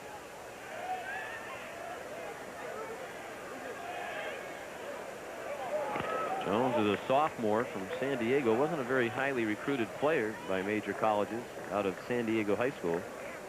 Gillespie recruited him at the urging of Joe DeViller, who was an assistant baseball coach at San Diego High, who called Gillespie regularly with updates on Jones. Coach Gillespie said Coach DeViller was relentless. And in retrospect, the Trojans are glad that he was. Jock Jones was a first-team All-Pac-10 player as a sophomore. Looks like a real good athlete. He roams the outfield well. He's got good speed, puts the ball in play. Got a real strong arm, not real accurate. We were watching infield and threw one over the catcher's head from left field, but it shows he's got a strong arm. Coach Gillespie thinks he needs more confidence in that arm. Because if he believed he was as good a thrower as he can be, he'd be a better thrower. Because he's better when he doesn't have any time to think about a throw. He just picks it up and throws instinctively, he's a lot better off.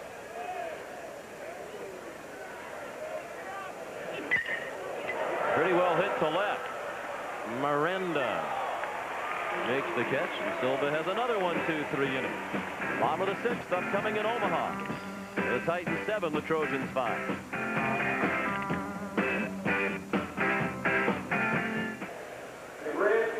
There are many people who share that sentiment. Record-setting attendance throughout this College World Series, and today's crowd of 22,027 is a single-game College World Series record in this expanded Rosenblatt Stadium. Also set the record during this College World Series for total attendance. For 10 sessions, they drew 182,759 paid, or an average per session of 18,276.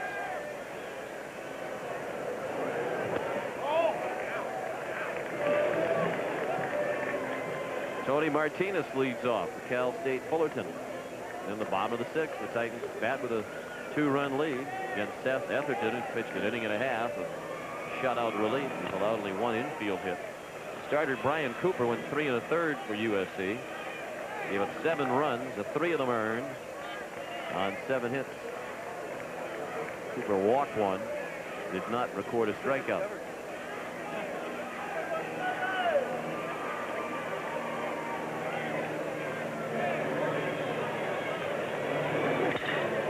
Martinez lifts one to relatively deep center. Dawkins is there. And Martinez is now 0 for 2. You know, as we came into this game, one of the things we thought about was the fact that SC had to play a game last night and had to use their ace pitcher, and their closer has a bad back, and you just wondered how much pitching they would have. And Mike Gillespie was able to turn to Seth Etherton, who has really stopped the Cal State Fullerton offense for the 3 innings that he's been in there. And you just never know. This game is not played on paper, and you just never know what's going to happen. Well, Gillespie didn't think the short turnaround time, it was a night game last night, would be a detriment to his team. Well, he's so excited about being in the championship game, and so much adrenaline flowing that fatigue will not be a problem. Tony Miranda, the batter. He has singled and scored, grounded out to pick up an RBI. Last time up he walked. The only walk in this game. You know, that's so true about being tired. It's not the next day that you're tired. It's 2 days later. And when these kids are all gung up ready for this game, you're not going to be tired because of a late game. They're going to be delighted to be here, being able to compete again. Etherton has pitched only once in this College World Series. We mentioned that was a week ago Friday against USC, so he's well rested. Against Florida State, rather, for USC. Pitched 2 2/3 innings in that game. Gave up 4 earned runs on 4 hits against Florida State. Safe at first is Miranda. The throw from Alvarez was high. And Miranda is aboard for the 3rd time. Mike Gillespie is going to argue. I think he thought the first baseman Walbridge got the tag on before the feet of Miranda reached the bag, and he might have a point. Couldn't be sure what happened, but the throw was very high from Alvarez, and Walbridge went up for the ball. At the same time, Miranda slid. Yeah, see. But I don't think he ever tagged him. The question might have been, did he touch the base as he was coming down? But I don't think he tagged the runner. Now here he's coming down. No, he's nowhere near the base. Question, if he got the runner there on the shoulder or head, they have an argument. Yeah, you're not kidding. Yeah, he's nowhere near the base. You're right. Looks like he kicked the runner but never tagged him. Well, from these angles, it looks like he definitely didn't get the tag down. And if he even came close to getting, yeah, he just missed tagging him in the helmet, and he was legs were on the base as a result anyway. It's an error on Alvarez. 2nd error in the game for USC. Their 13th error in the 6 games in this College World Series. Yet they're only trailing by 2 in the national championship game. Miranda at first with 1 out for C.J. Ankrum. And the top of the order continues to thrive for Cal State Fullerton. The trio of Miranda, Ankrum, and Kotsay today, 5 for 8. including the 2 home runs by Kotsay, who was driven in 5. He's on deck. And they also have their 3 left-handers bunched together in Ankrum, Kotsay, and Giambi, and that gives the pitcher a little more difficult time in that he can't use his breaking ball as much as he would like out away from a right-hander. Now he's got to be a little more careful with the left-handed hitters.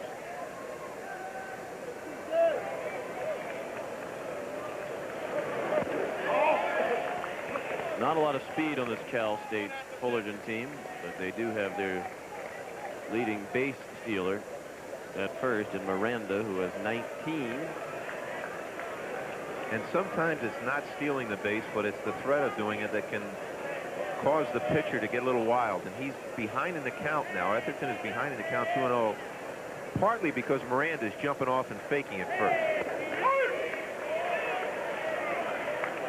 That time the quick move to the plate by Etherton had Miranda heading back to first. Yes. It's like the pickoff move. Sometimes it's not the fact you didn't pick somebody off, but you kept them close. The threat of the stolen base here is on their mind. Miranda draws another throw. We're in the bottom of the 6th. Cal State Fullerton leads by a score of 7-5. The Titans are 56-9 this year. They've won 17 in a row. They're the #1 team of the nation. And that's back in our direction. And if the Titans win today, they'd be 57-9 and a winning percentage of 86.4, which would be the best winning percentage by a national championship team since 1975, when Texas won it all with a 56-6 record at the 90% winning percentage. Not bad for a rebuilding team.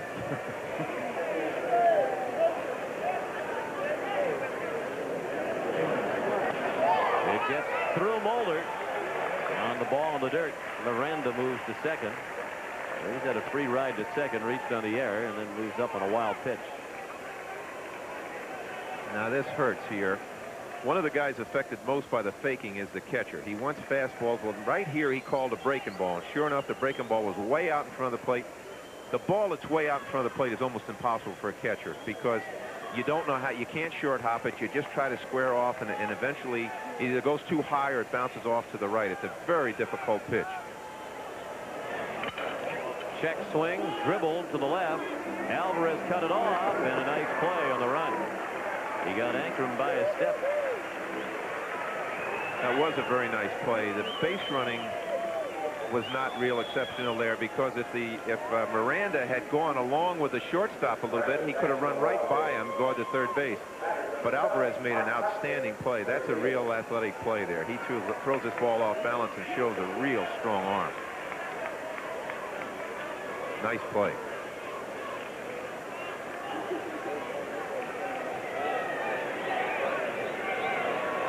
And they're not going to take any chances with Kotsay, who's already hit 2 homers against the starter, Cooper. There's Kotsay's dad, Steve, not very happy about this development. I don't think their chances with Jeremy Giambi. Now, you'd like to say that is really a smart move. I mean, when you got a guy that's as hot as this guy is, you can't take a chance. Invariably, you'll see a turn on you, and the next guy gets a base hit. But you've got to take your chances. This is playing the percentages. This is a good move. It may help Kotsay in one regard. He's trying to set the single-season Cal State Fullerton record for batting average, which is .417, held by Sam Pavada in 1979 when the Titans won their first College World Series championship, led by Tim Wallach. Kotsay with a 2 for 3 today would set the record. Started the day at .421.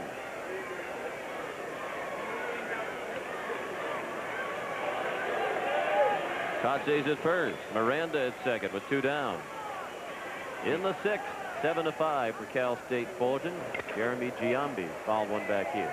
Giambi's been struggling a little bit in the College World Series, and this would be a big one for him. This would be a real boost for his club. Would put him up by 3 if he could slice a base hit somewhere here. He's got to put this ball in play and line driver down. All 3 times today he's hit the ball to center, once for a single, the other 2 times on fly ball out. Kotsay, by the way, now hitting .424. So he would set the single season record. He won the Triple Crown of the Big West Conference this year. 1 ball, 1 strike on Giambi, sophomore from Covina, California, out of South Hills High School. Interesting sign from Coach Gillespie. He calls the pitches, and Moeller wants it again. Perhaps they were too interesting. Or not interesting enough. Those are interesting. It almost looks like he's showing what pitches they are, and then maybe it's a decoy. It might be how he's holding the other arm or how he's standing in the dugout. So 1-1. Well, they made the right call. Nice breaking ball from Etherton. 1-2 on Giambi.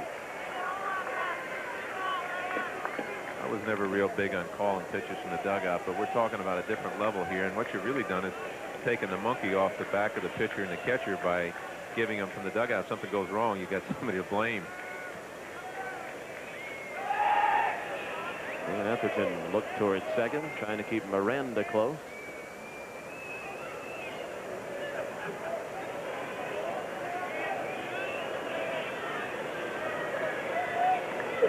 Brian Lloyd is on deck. The 1-2 pitch. He struck him out. Paid to the outside corner to get out of the inning. Etherton has pitched 2 2/3 innings of scoreless relief, but after 6, the Titans still lead by 2.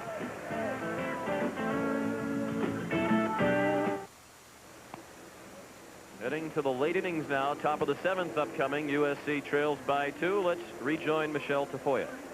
Thanks, Sean. I'm with Ron Maestri, who is the chair of the NCAA Baseball Committee, and that becomes a bigger job every year because this event continues to get big, as we just heard, with a single-game record crowd. Well, it does, and Michelle, the people of Omaha keep turning out. We set individual session records, over 18,000 people per session. Total attendance, 182,000 for the tournament, and individual game record of 22,000 plus for today's ball game. So it's tremendous. And next year is the 50th anniversary. How do you plan to hype that one up?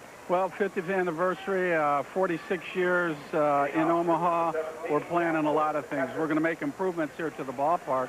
New $3.1 million renovation of the press and indoor batting cages. So we just keep getting better and better. And the additions continue to pay off. Thanks for your time, sir. Thank you. Sean. Thank you, Michelle. First 2 years of the College World Series was played in Kalamazoo, 1949 in Wichita, and ever since it's been here in Omaha. I can't picture this event anywhere else. No, I remember, of course, it's so long ago. I can barely remember when I played in college at Rutgers, but I remember everybody's goal is to get to Omaha once you become a college player. And you did your part, leading the nation in hitting in 1963 for the Scarlet Knights. Nice, that's right. You're telling me Fred Hill is now the baseball coach here, Brian Hill's brother. Yes, Fred Hill has done a terrific job there. He replaced Matt Bolger, my coach, who was in the College Hall of Fame. Nice program. I went to the Dodgers and had to hear all about SC. You know, I used to talk to Fairley and Gabrielson and all those guys about USC this, USC that. They sure have had a good program. Well, if you want to irritate them back now, just call them Southern Cal. Right. Chad Moeller leads off for USC. He is line to second, line to center. Hasn't had much luck today. Bottom part of the order, 6, 7, and 8 coming up. Moeller, Walbridge, Diaz against Silvers, who has set down 10 in a row after a rocky start. He has now thrown 90 pitches. I mentioned Moeller's injured knee. He suffered that injury a little over a year ago while playing Frisbee football. It must be a little tougher than we thought.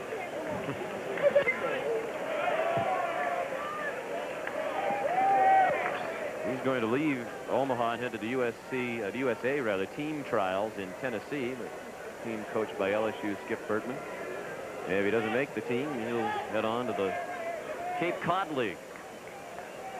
You know, it's interesting you bring up the Cape Cod League. A lot of the players on the West Coast will go to Alaska in the summer. My son Doug went up there for one summer and the Cape the next summer. But also some of the Western schools will send guys up to the Cape. But 2 very good college leagues.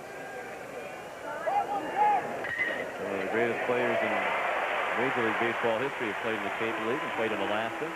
Moeller is aboard, so the long drought for USC is over. They have their first base runner since Jenkins homered with 2 outs in the 3rd. That ball's down in the zone, and Moeller just pulls it in the hole. Ted Silva got the ground ball he was looking for, but it was right in the hole. That's the first single today for the Trojans. I mentioned they've had 5 base runners prior to Moeller reaching, but all 5 have scored. Aldridge trying to reach for the first time today. He is struck out swinging and flied to right. Even his first year at USC, transferred him from Long Beach City College, where he had .420 last year. Silva hoping he has the right grip. Missed outside. 1 ball and 1 strike. That's some great camera work to be able to watch how the pitcher spins the ball around to get the feel of the seams. He uses a 2-seam grip. His fingers go along the seams to get more action. And he'll keep rotating until he feels where the seams feel best for him. That most pitchers would like to have the seams raised a little. That Wilson ball is a good ball to pitch with. It has raised seams on it. Good for a breaking ball and good for a sinker ball.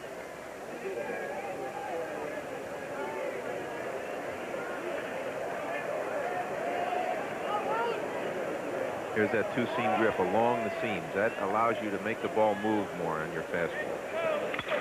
Down the line, fair ball. And they have to tag him and due for the double play. That was very close at first base. First base umpire Dale Williams immediately signaled fair ball. D.C. Olson manages a smile. And it's a double play, 3-6. Yeah, this ball's hit real hard, and it's a great reaction play by Olson at first base. Taking this ball on his glove side, it almost looked like it was foul. Boy, there it did. And then he touched the base, and of course now that takes the force off. You have to throw to second. They have to make a tag, but that was an outstanding play. And Ernie Diaz is the batter. 2 outs and the base is now empty. In the Southern California 7th inning. Diaz hit a 3-run homer in the 2nd. He rips one down the line. Now that's a big call at first base on the fair versus foul. Diaz is 2 for 3 with 2 extra base hits. This one's a double. Boy, that was a big call. You're not kidding. But it's much easier for us up here. We have a second look and a little different angle, but that was one of those bang-bang plays right over the base.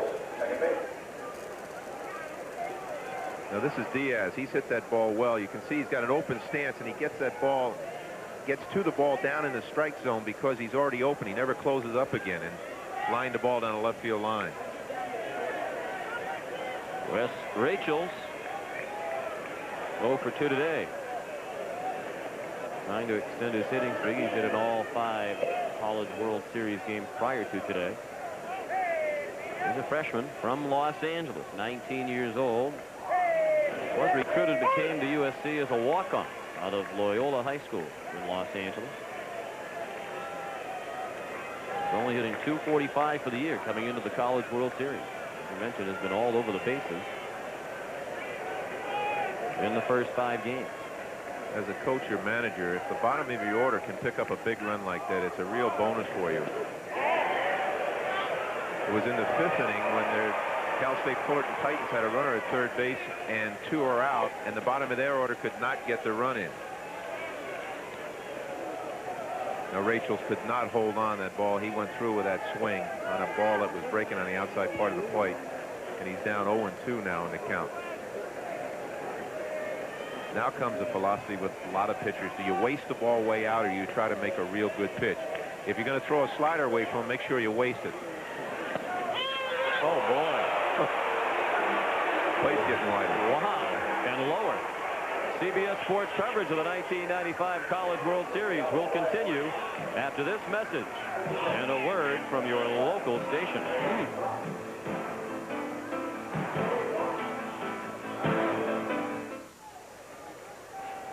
Well, as we noted last week, Mark Kotsay, the best hitter for Cal State Fullerton, their starting center fielder, is also a dominant closer. And while his team is at bat, he's getting in some warm-up throws in the bullpen and left. Kotsay would be the 8th batter this inning, so he'll have plenty of time to warm up. From what we've seen, ordinarily when he warms up, he comes in, so Augie Garrido might go to him for 2 innings. Brian Lloyd begins the 7th against Seth Etherton. Lloyd 1 for 3, an infield single. In the 5th, Joe Frazier on deck, then D.C. Olson. 56-year-old Augie Garrido, 1,106 career victories. 885 of those at Cal State Fullerton, looking for his 3rd national title and trying to join the legendary Rod Dedeaux as the only coaches to win a title in 3 different decades. They were checking to see whether there was a swing on that rather than just a check swing, and it definitely was not. And right now, SC is a little disgruntled with the umpiring. They've had a couple questionable calls behind the plate, and they've been barking at them most of the game out of the dugout, and they're very frustrated at this point. Well, there's no question that the strike 3 that was called in the last half inning on Rachel's was a terrible call. We also looked at the play again on the ground ball down to first base that wound up as a double play, and it appeared to us to have been a fair ball and a good call on the double play. Rachel's the catch of the soft line drive by Lloyd for the first out of the 7th. You know, this is interesting. As I see Kotsay down there warming up in the bullpen, it makes you wonder about the philosophy used by Augie or a lot of different managers. Do you bring your closer in when there's already trouble going on, or do you want to give him a cushion and bring him in to start the inning? Now, of course, this is the last game for them, and he might not be worrying about 2 innings. But he's already got an All-American on the mound in Silva. Now, it'll be interesting to see if he's just getting him loose right now to have him ready in case there's trouble, or whether he's going to start the inning with him. Yeah, it will be interesting.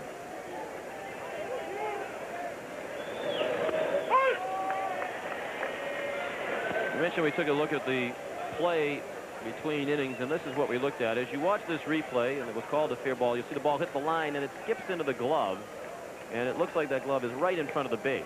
That appeared to be a fair ball, and a quick call made by Dale Williams. Bunt by Frazier, and Etherton threw it into the runner, and he is safe at first. Walbridge couldn't glove it. A good bunt by Frazier for a hit, his first. He's 1 for 3 today. Sean, this scares me to death, this play here. I have seen more guys get really hurt. Clifford Floyd of Montreal broke his wrist in about 5 places on this play. The throw is into the runner, and Walbridge has to reach into the runner. My youngest son, who plays in the Yankee organization now, had one of these plays. Now, you can see he reached into the runner to catch the ball, and he's lucky that he didn't really hurt himself. And now you see the trainer and Mike Gillespie out talking to him. There was a player with the White Sox years ago, Kelly Paris, who shattered his elbow on that same play. That is a terrible play. My son broke his upper arm in a play like that, trying to stay in on it. It just scares me. Well, they've scored in an error. That's kind of tough scoring. I mean, there's no guarantee he's going to be out. And that was a pretty good bunt. Yes, outstanding bunt. The 3rd error charge to USC.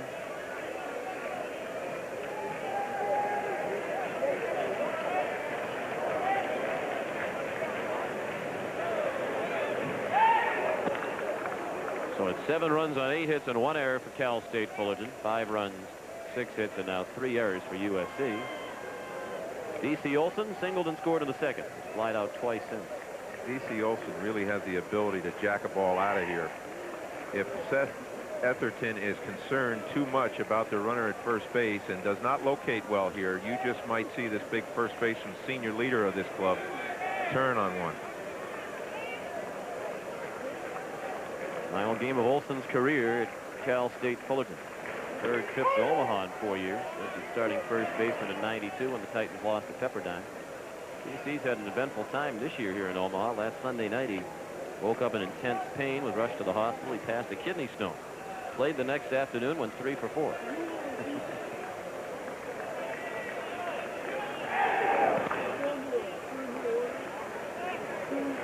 We're in the 7th. Cal State Fullerton batting against Seth Etherton, who pitched very well in relief of Brian Cooper. And the Titans lead 7-5. Is that what you call real pressure? Yeah, that is. No fun at all. What? I've been told by those who have gone through that. You wouldn't recommend that to your teammates as a way to improve your hitting, passing your kidney stone. You wouldn't recommend rupturing your Achilles tendon to other coaches either. If you're Augie Garrido, he'll be in a cast for up to 6 months.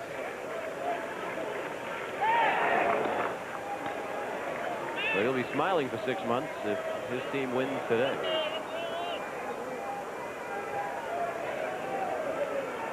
Augie played in the Cleveland Indians organization. Went to Fresno State, played at the College World Series in 1959. Both these coaches played here in Omaha. In fact, Mike Gillespie was a member of the 1961 team that won the national championship. He was the left fielder who doubled and scored the winning run in USC's 1-0 win over Oklahoma State in the national championship game in '61, and he had not been back to Rosenblatt Stadium since then, prior to this trip. So he wanted to earn the trip back with a team rather than just come back for the heck of it. 2 balls, a strike on Olson, 1 out, a runner at first. Bottom of the 7th, 7-5 Cal State Fullerton.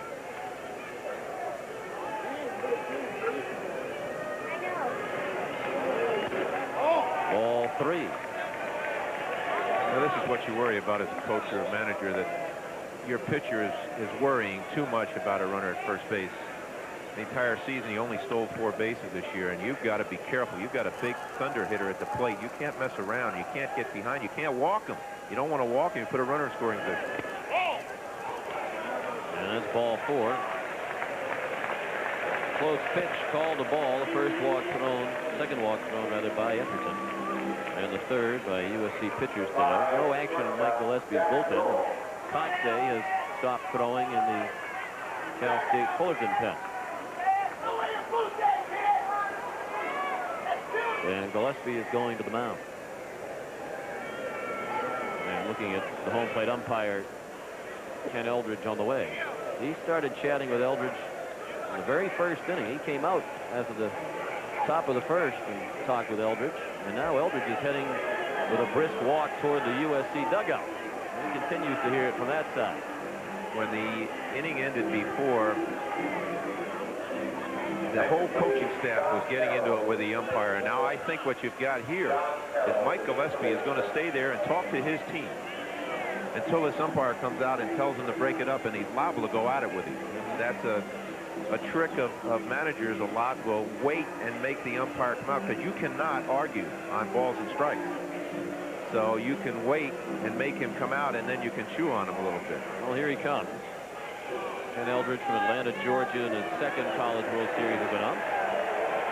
And somebody's been thrown out of the dugout by the first base umpire, Dale Williams.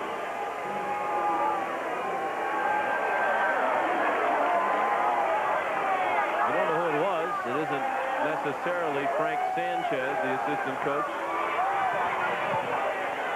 or Frank Cruz, who's also moved into the picture. Sanchez has had an eventful time. He's the pitching coach. His wife, April, gave birth to their second child during the time here in Omaha. And now it looks like Dale Williams, it looked like he wanted to start after somebody else. And he was waving his arms just to say enough of this. Meanwhile, Gillespie's still at the mound chatting with the home plate umpire, Eldridge.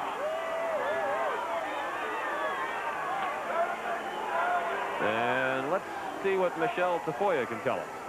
Michelle? Well, Rob Klein has been jawing with the home plate umpire for part of this inning in particular. He's just been questioning the calls in terms of balls and strikes. When Mike Gillespie went to the mound to talk with his pitcher, he got into it with the ump, just verbally, sort of stepped out toward the field. They started to have quite a discussion, and it looked for a minute there like he might get tossed. But for the moment, he's here. Well, they definitely ejected somebody. First base umpire Dale Williams made the ejection signal. We'll try to get word from the USC dugout. That's who it was who got tossed. Rob Klein is an assistant coach. Well, they had reason to beef about that third strike call on Rachel's, but other than that, I haven't really noticed where this home plate umpire has been a factor in the game. Well, there have been some close calls on third strikes on balls on the inside part of the plate, and I think they've probably been off the plate, but there's nothing wrong with that if you're consistent. That's right. All you ask the umpire to be is consistent. Now 2 men on, 1 out. Jack Jones, the batter. Atherton, after the delay, missed up and away. Jack Jones would like nothing better to make up for the 5th inning when he struck out with a runner at third base. He'd love to put this ball in play safely here somewhere.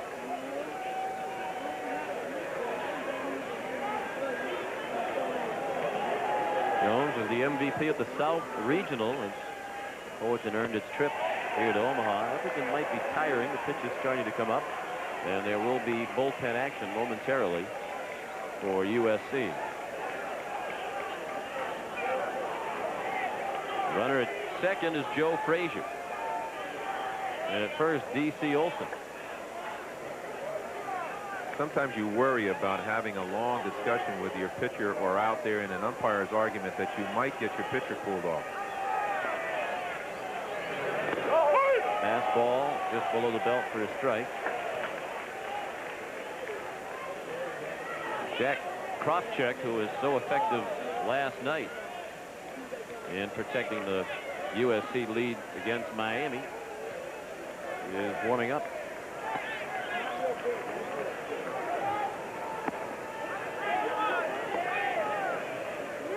Two-one pitch. Well hit the center. Dawkins drifting back to make the catch.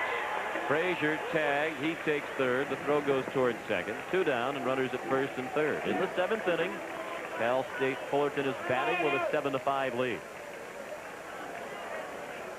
17, Tony Martinez. Okay.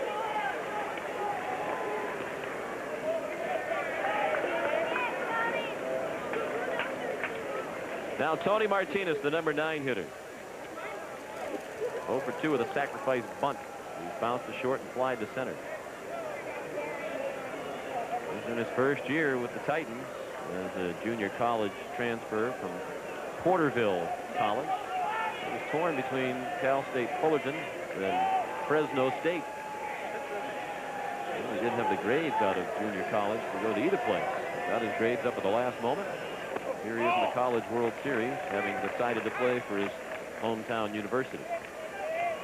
Now we've got a situation here, Sean, with 2 outs, runners at first and third. If they get 2 strikes on this hitter, they might try a trick play where they'll run the runner from first base to try to see if they can break the runner from third. Now, Augie doesn't do a lot of trick stuff like that. He plays inside baseball, and of course, SC has just given their catcher a signal of what to do. He might not even be throwing through the second base if Olson should go. 1 ball, 1 strike on Martinez. But a lot of things can happen. If you put a runner in motion and the catcher comes up and he tries to look to third, the runner back at third base, he's liable to throw the ball away in the middle of the diamond. That's why I don't like catchers to come up even looking at third base. Just come up and throw to second.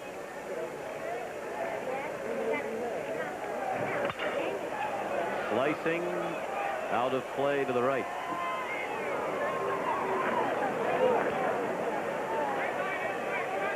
Very often they teach young catchers that if there's a runner at third and a runner from first breaks for second, they say, look him back.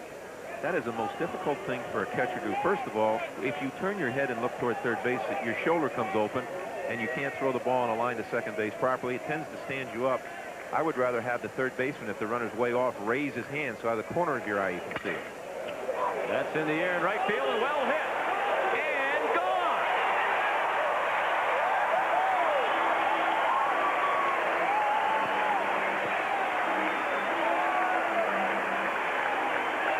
A 3-run homer for the smiling Tony Martinez.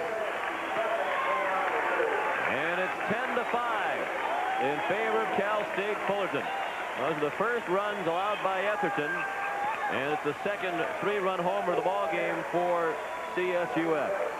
Now this is amazing. This pitch almost has Martinez beaten. This ball is at his letter height. And he was late on this ball, and he hit it out of the ballpark the other way. That ball really looked like it had him beaten, and he hit it the other way and went out of the ballpark. Amazing. Martinez doesn't hit many, but he's hit some big home runs. He had 2 3-run homers in a single game against Rice in the regionals on May 27th. And a lot more breathing room now for Cal State Fullerton. They lead by 5 in the 7th inning. All 3 runs in this inning unearned, and there are 7 unearned runs on the board in this game for Cal State Fullerton. You mentioned sooner or later USC's porous defense is going to hurt the Trojans. It has here. And that's going to hurt as well. Miranda with a tremendous blast.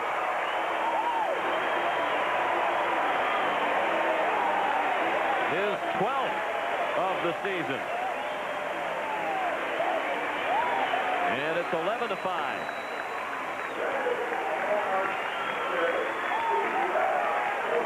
And nothing chintzy about the home runs we are seeing today. That was a blast. No, there was no question about this ball. This is a fastball and out over the plate, and Miranda just extended and hit that ball over the center field backdrop to the left of dead center field, back over past the light tower. Way up on that light tower. Wow. My goodness. Smoking indeed. Back-to-back homers. 7th time in this College World Series that there have been back-to-back homers. And Tony Miranda has knocked Etherton out of the ball game with that one. The new pitcher, Jack Kropchak, when we come back.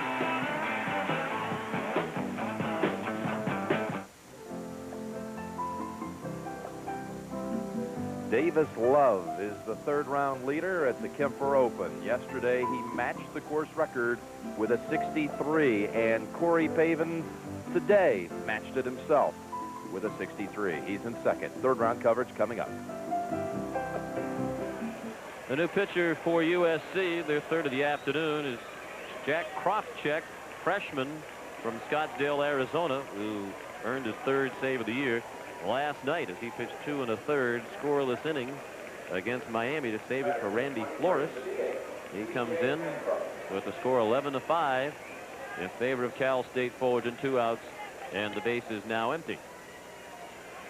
Jack Kropchak, I was watching him last night pitch, and he really dazzles you. He doesn't throw hard. He's got a nice curveball. He's got a circle change, and he throws strikes. And he just keeps the hitters off balance, and probably that's why they could bring him back today. He doesn't try to throw too hard and put any strain on his arm.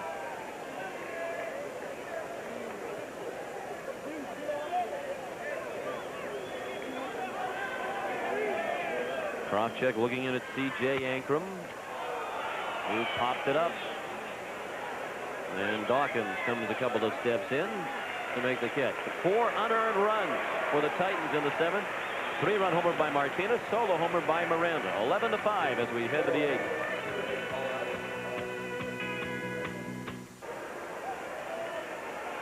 Welcome back to Omaha. Sean McDonough with Jeff Torborg and Michelle Tafoya. Our producer Bob Dekas.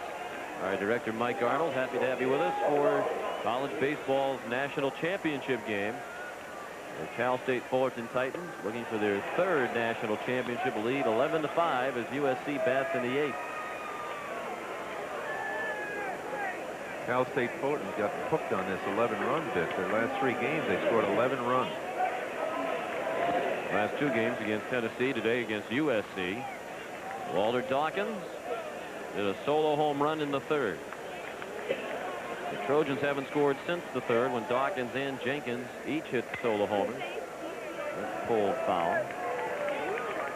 Certainly a much different experience for Ted Silva this year at the College World Series. Last year, as a sophomore, he had what sports writer Mike Penner described as a Mitch Williams moment. Semi-final round, College World Series, and extra innings last year in the 12th. He gave up a home run to Georgia Tech shortstop Nomar Garcia-Parra that put Georgia Tech into the championship game and sent the Titans home for the year. This might be his last act today as he strikes out Dawkins, and the pitching coach George Horton is going to the mound. Here's an excellent slider that he throws down and away. Boy, when you've got a slider that bites late, it can really make, and you're a right-hander, makes a right-hander look tough. And Mark Kotsay gets a new glove, his pitching glove. He'll be on the mound trying to save it when we come back.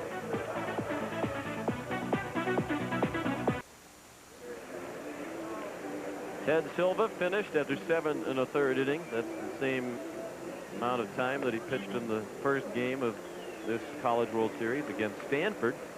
And he's in line to be a winner again, his 18th of the year if the bullpen can protect it. Kotsay's on in what is not a save situation. He's trying to protect the 6-run lead, 11-5. He has appeared in 20 games. You saw his amazing earned run average of 0.33, and he has 25 strikeouts and 27 in the 3rd inning. And Steve Chatham has taken his place in center field. And there's a pinch hitter as well, Brian Ponchak, sophomore from Fountain Valley, California. He's a power hitter. Up with 1 out and the base is empty. You know, we watched Mark Kotsay come in the other day and throw real hard. He's really got a good live fastball. He made a mistake on one pitch to the Stanford second baseman on a rolling split finger, and it was hit for a double. He said enough of that, and he turned around and just threw the ball right by the rest of the lineup. And Ponchak, the pinch hitter, is an interesting story. He's a great big guy, and Mike Gillespie was telling us the other day that he can put on a show in batting practice, and I watched him today. But he's going to have to turn the dial up much more quickly to get this thing going because Kotsay is throwing bullets. They have an 88 on the gun. It looks gone to a full count. It looks harder than that to me. Must be the slow gun. Well, you know, the ball is registers higher down in the zone. Fastballs up in the zone don't register as high. And he blew him away with that one. Ponchak strikes out. Here's Michelle Tafoya. Well, Sean, there's been a lot of confusion about which member of this USC coaching staff was actually ejected a little bit earlier. Rob Klein, who's the first base coach, had really got into quite an argument with the home plate ump, and we thought that he might have been thrown out, but he in fact stayed. It was Jacob Hoy, who was one of the team's 2 managers, who ended up getting ejected and is no longer in the dugout. Sean? One of the student managers. Had a little too much to say for the first base umpire, Dale Williams. You know what that is? That's convenient, so they don't lose a player. They'll say, okay, get this guy out of here. The poor manager takes the heat. Now Gabe Alvarez, his team down by 6. And Kotsay ahead of him 0-2.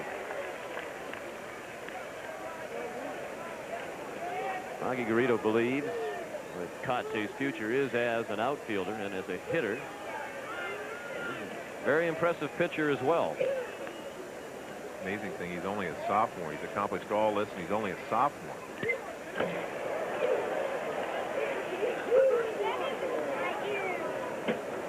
Kotsay from Santa Fe Springs, California. He told us about 15 miles east of Los Angeles. Grew up a big Dodger fan. Well, by next year, there are going to be 28 teams wanting to grab hold of him if they have a shot. This kid is very talented. Here's 0-2. He's down and in. Kotsay's also an excellent golfer.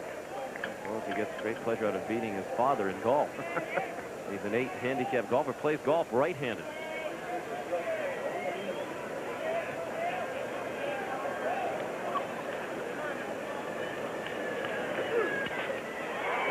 Fouled at the plate, still 1-2. 2 outs, bases empty, top of the 8th. And time running out on the Trojans. They look for their record-setting 12th College World Series title. They entered this game at 49-20 for the season, playing their best baseball lately, having won 13 of their last 15.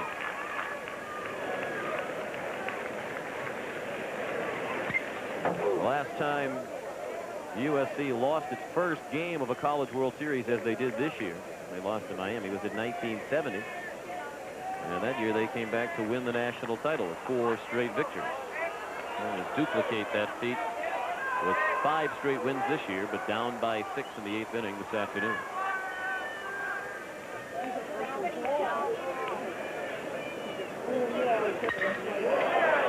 To center field.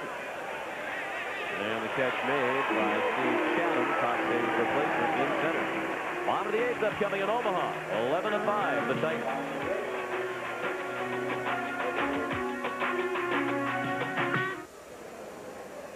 These two teams have combined to hit 7 home runs today, giving USC 14 in this College World Series, and Cal State Fullerton 11. They rank 1 and 2 all time for home runs by a team within a College World Series. Mark Kotsay is at 2 today for the Titans in his first 2 at-bats. A 3-run homer in the first inning, a 2-run shot in the second. Since then he has struck out and walked. Kotsay is now batting .600 in this College World Series, where there's 2 for 3 today. .424 for the year, which would be the Cal State Fullerton single season record. He fouled one away for strike 1. With his 2 homers today, he's hit 3 in this CWS, has driven in 10, has scored 7, has saved the game, and is trying to protect another lead this afternoon. I think he's on his way to being the MVP of the College World Series as this score stands. Pretty good chance. If not, there ought to be an investigation. And to bolster his candidacy, he didn't catch all of that one. And Dawkins made the catch, 1 out in the 8th. Records set this afternoon. Most home runs in the championship game by 1 team. Cal State Fullerton with 4. And most home runs combined in the championship game with 7. The 2 teams have tied the record for most homers combined in any World Series game, championship or otherwise, with the 7. Kotsay has tied the championship game record with 2 homers and tied the RBI record for the championship game with 5. Giambi is safe. Crosscheck couldn't field it. Rachels couldn't get it to first quickly enough. And Giambi is aboard with 1 out in the 8th inning. Giambi runs well, and he hits this ball right off of Crosscheck's glove. It deflected it towards second base, but Rachels cannot get enough on the ball to get Giambi, who runs well. See him circling the ball, trying to get where he can get around the ball and get a little angle and throwing the ball to first base, but doesn't have a chance.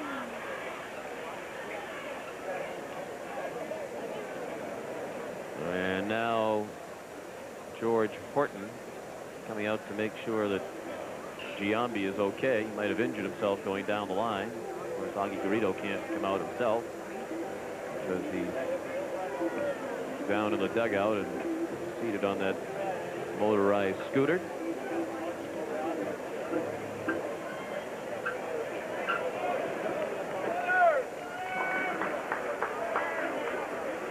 Mentioned the 7 home runs between these 2 teams ties the single game College World Series record. That record was set earlier in this CWS by Florida State and USC. Combined hit 7. Seminoles hit 5 and the Trojans 2. Brian Lloyd, the catcher, looked at strike 1. He's 1 for 4, an infield single in the 5th.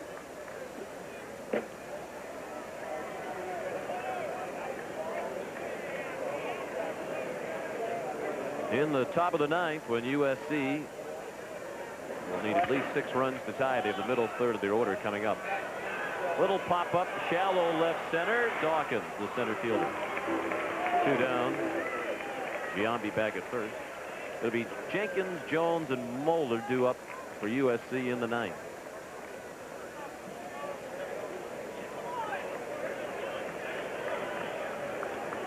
That is number 6, Joe Frazier.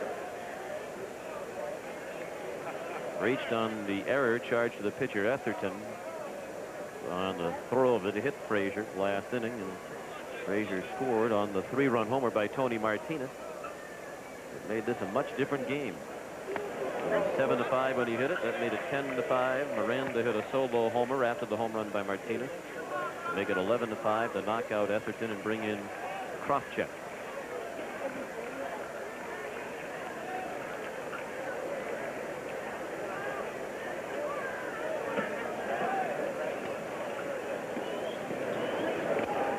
Cal State Fullerton is also on its way to smashing the College World Series record for highest batting average by 1 team.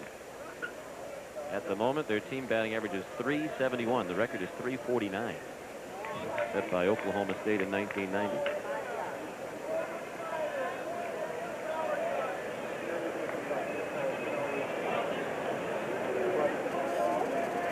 The 0-2. Fouled out of play to the right. 371. And you think that you would love to have one hitter hit 371, and their team has a team batting average of 371. Augie might decide he's going to stay in that motorized chair for the rest of his career. They have scored 39 runs in 4 games. Toward the gap, racing to cut it off, Jock Jones. Giambi heads for third, and a bad play by Jones. He had no chance to get the runner going to third, and because he threw it toward third and missed the cutoff man, Frazier was able to move into scoring position to second base. Well, that's youthful exuberance. He wanted to try to cut the guy off at third base. You've got to know ahead of time who's running and where the ball is, and be sensible on where you're throwing the ball. That can really hurt a ball club. And SC's defense this whole series has not been very good, and especially the last 2 nights. They were lucky last night, but it's really jumped up and bitten them today. Put runners on, extra outs in an inning. You just can't have that. 8 of the 11 runs scored by Cal State Fullerton have been unearned runs. D.C. Olson has singled and walked and has scored twice. He's 1 for 3.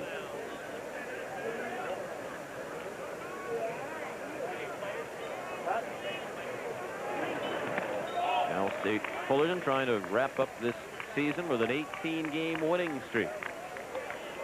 Be 1 shy of the longest winning streak in Titan history. They won 19 straight games in 1978, 1 year prior to their first national championship.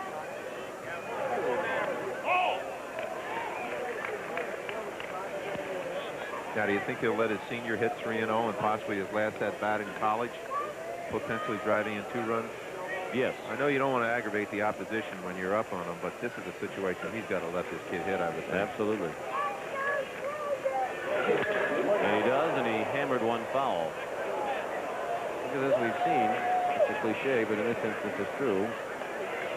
Perhaps it isn't true that no lead is safe, but there aren't many leads that are safe the way the ball's been flying out of Rosenblatt over the last 10 days. Well, that's a very good point.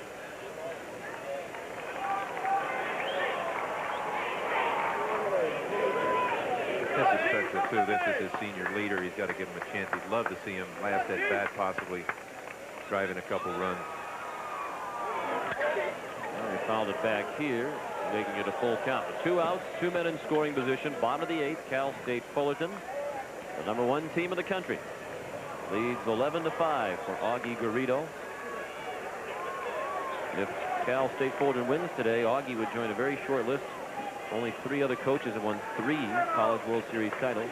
Jerry Kindle of Arizona, Dick Siebert of Minnesota, Bobby Winkles of Arizona State. And the only other coach with more titles than 3, Rod Dado, we mentioned earlier. Down the line, spinner, Walbridge plays it himself, and the Titans lead 2.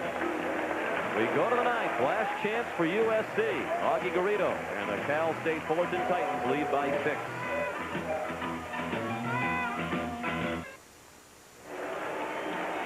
Welcome back to Rosenblatt Stadium in Omaha, Nebraska. Sean McDonough with Jeff Torborg and Michelle Tafoya. The Cal State Fullerton Titans of Augie Garrido are 3 outs away from their 3rd national championship.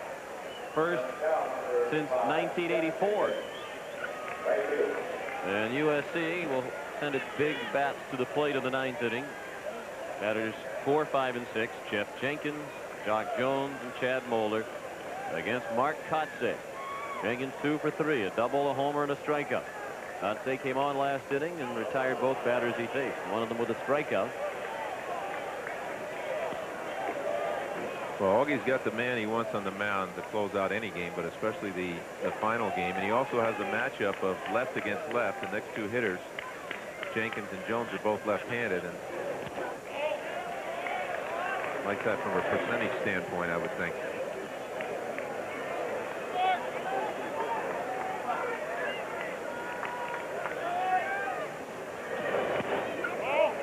And the pitch missed. The last thing Kotsay wants to do is issue a walk or 2 to get a rally started, but he's fallen behind here 3-0. And he came right down the middle with the fastball.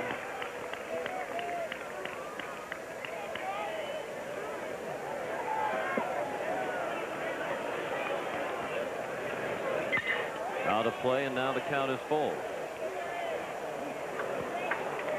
Augie Garrido off the cart and onto the crutches.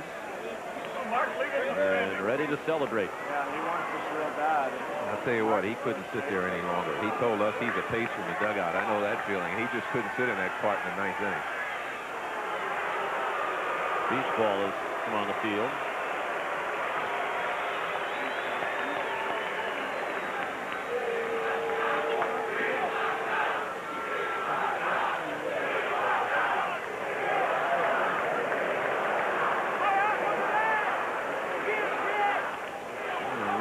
Smile when the USC dugout fights the situation.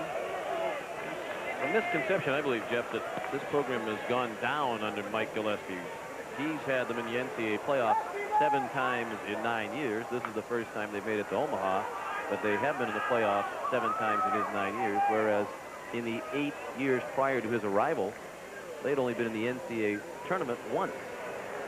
So he took a program that was on the slide and has brought it back up to national prominence. He really has. Several of those tournaments he was in the final game and just couldn't get through that last game. And Jenkins is battling. It's still 3-2. Great tradition at SC. They just, you know, legacy of, they were the first real power and consistent power in college baseball everybody could look to as being the prototypical program that everybody would like to have.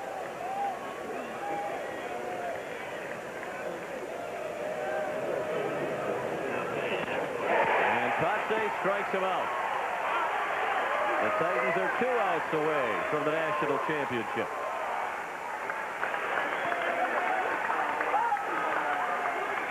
The Titans trying to become the first number 1, 2, or 3 seed to win the national championship since seeding began in 1988. And this year, the Titans are the number 1 seed. And their fans are starting to make more and more noise with each pitch. Jock Jones, 0 for 2. But he did reach on a sacrifice attempt, and an error was made, and he scored on the home run by Diaz in the 2nd. Pass Kotsay and through the middle. That's hit number 105 this season for Jones, and it appears he'll come up just a couple of hits short of the single season school record. Rich Dower with 108 hits in 1974 holds the USC mark. Now Moeller singled in his last at bat. He's 1 for 3, lined out in his first 2 plate appearances today.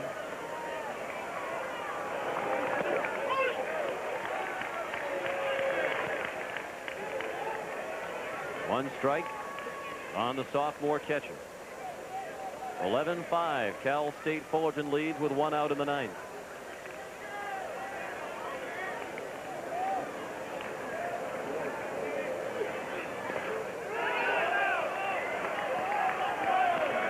Well, there was one of the signs that was given from the Cal State Fullerton dugout as to what the pitch is, what they wanted from the dugout, but Mark Kotsay shook it off, and he did that by rubbing on his shirt and then threw the ball in the dirt. But that's how they shake off any signs from the dugout. He should be going just power on power right here.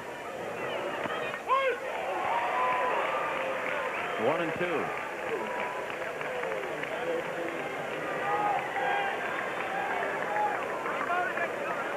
There it was. He just drove that ball downhill to the outside part of the plate. He's got a live arm. And that's in the air, not very deep and right for Jeremy Giambi. They're 1 out away from the title.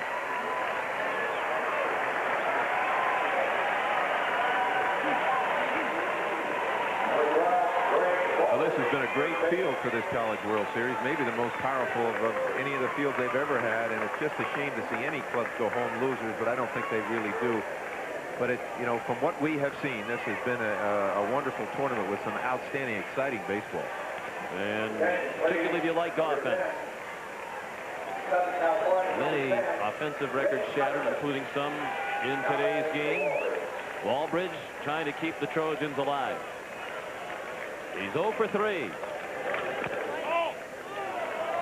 And he has been called back for Glenn Carson, a pinch hitter. Sophomore from North Hollywood, California.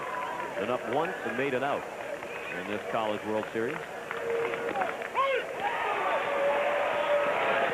1 ball and 1 strike. Yeah, that's also neat, too. I know he turned the guy around, took a left-hander out of the lineup, put a right-hander in, but he's given a kid on his bench a chance to get into a College World Series final. I think that's great. Mike Gillespie putting him in there. And the Titans hope that Carson's the answer to the trivia question, who made the last out when they won their 3rd national championship.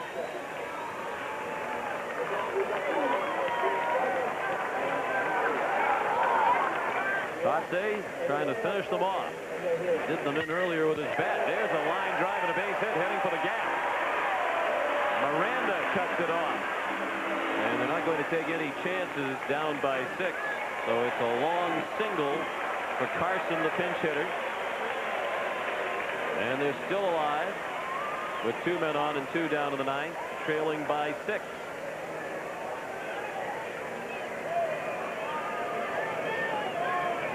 And there'll be a runner.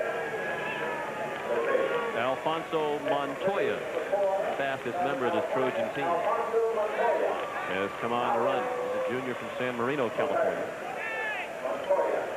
I chronicled what Kotsay has done with his bat. 2 homers to 5 runs batted in, tying the championship game record.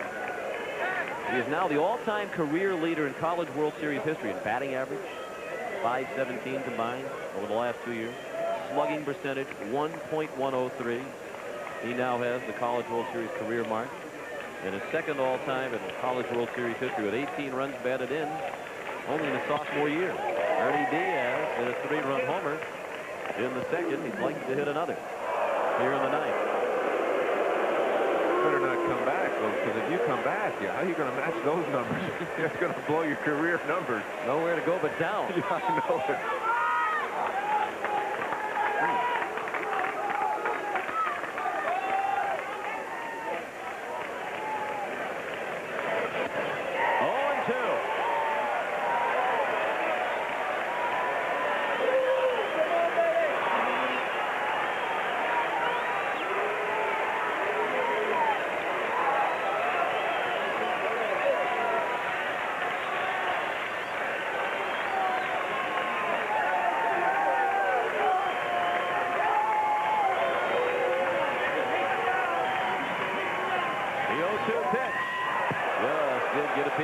Send it to the screen and stay alive. The Cal State Fullerton bench jumping up and down on every pitch, just getting all excited when they run out there and jump on one another. But it's a wonderful feeling when you come this far. They've been working for it 12 months. You know, college baseball is not what it used to be. Boy, they play in the fall, play in the spring, lift weights, hit batting practice all year long. Long wait. Another 0-2. In the air and left, not deep. Cal State Fullerton has won the College World Series in 1995.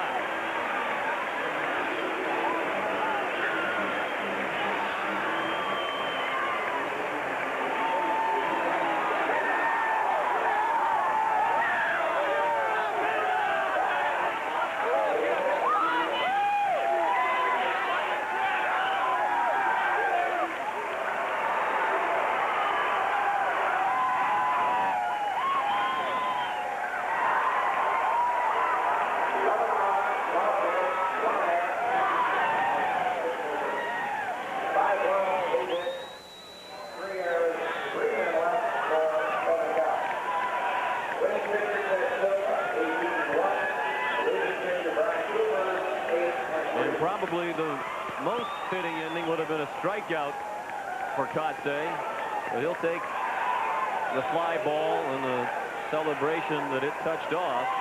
Diaz got under it, and when it settled into the glove of Tony Miranda, the Titans of Cal State Fullerton had their 3rd national championship in baseball.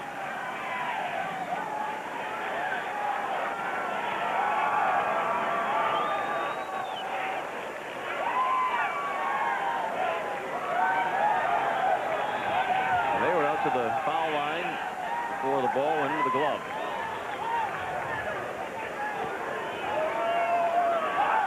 The totals for the championship game for Cal State Fullerton: 11 runs, 8 of them unearned on 12 hits and an error. They left 8. For Southern California, 5 runs, 8 hits, 3 errors, and they left 3. We'll have more in a moment. The way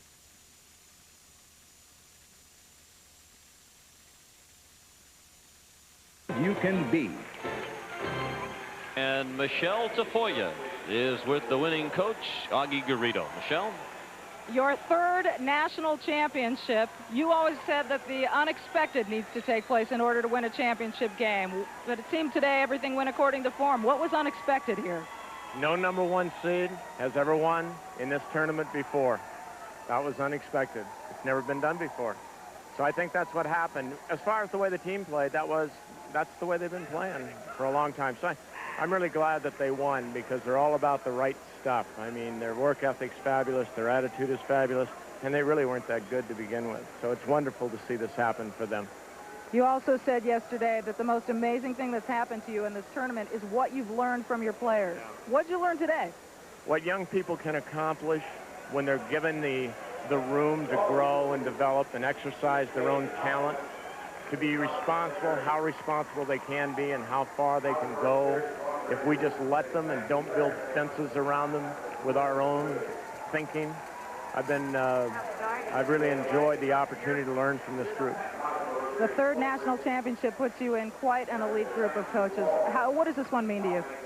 I don't know yet. I'm really thrilled for the players. I thought they deserved to win. I really did. What they did was the way it's supposed to be done, the way you hope you can get it done. And for them to be able to do it, I'm just really excited for them and thrilled by it. And the things that it means to me, we'll see later. Right now, I'm just so excited about them getting what they deserve. This game doesn't always do that for you. Thanks a lot, Coach. Congratulations. Sean? Thanks, Michelle. We'll be back for the National Championship Trophy presentation in a moment.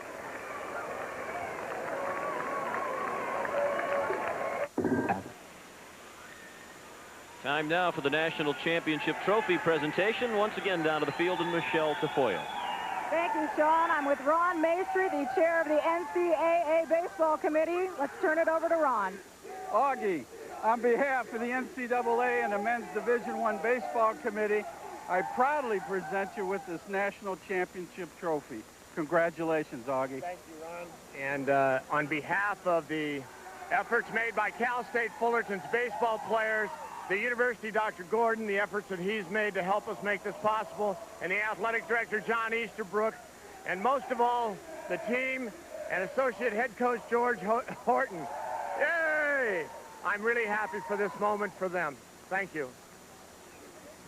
All right, Sean. Thank you, Michelle. Mark Kotsay, no surprise, selected as the most outstanding player of this College World Series. He went 9 for 16 as a hitter with 3 homers, 10 runs batted in, and he pitched 3 1/3 scoreless innings of relief over 2 games. Congratulations to the Titans, the national champions. Back to Omaha after this.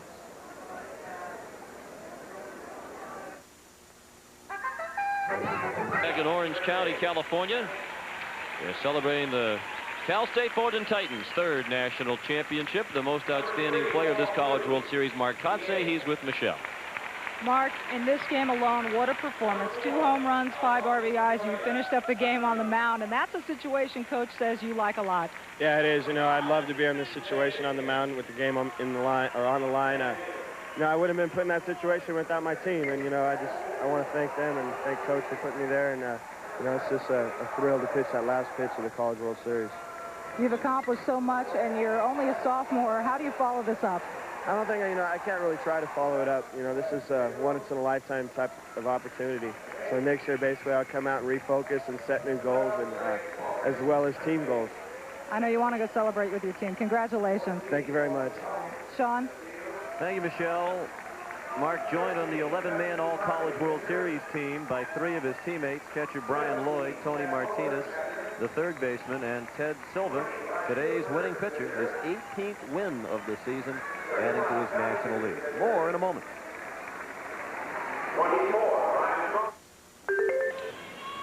The All-American Ted Silva, the winning pitcher this afternoon. He finishes the year at 18-1, the winningest pitcher in the nation. And there were 7 home runs in this national championship game.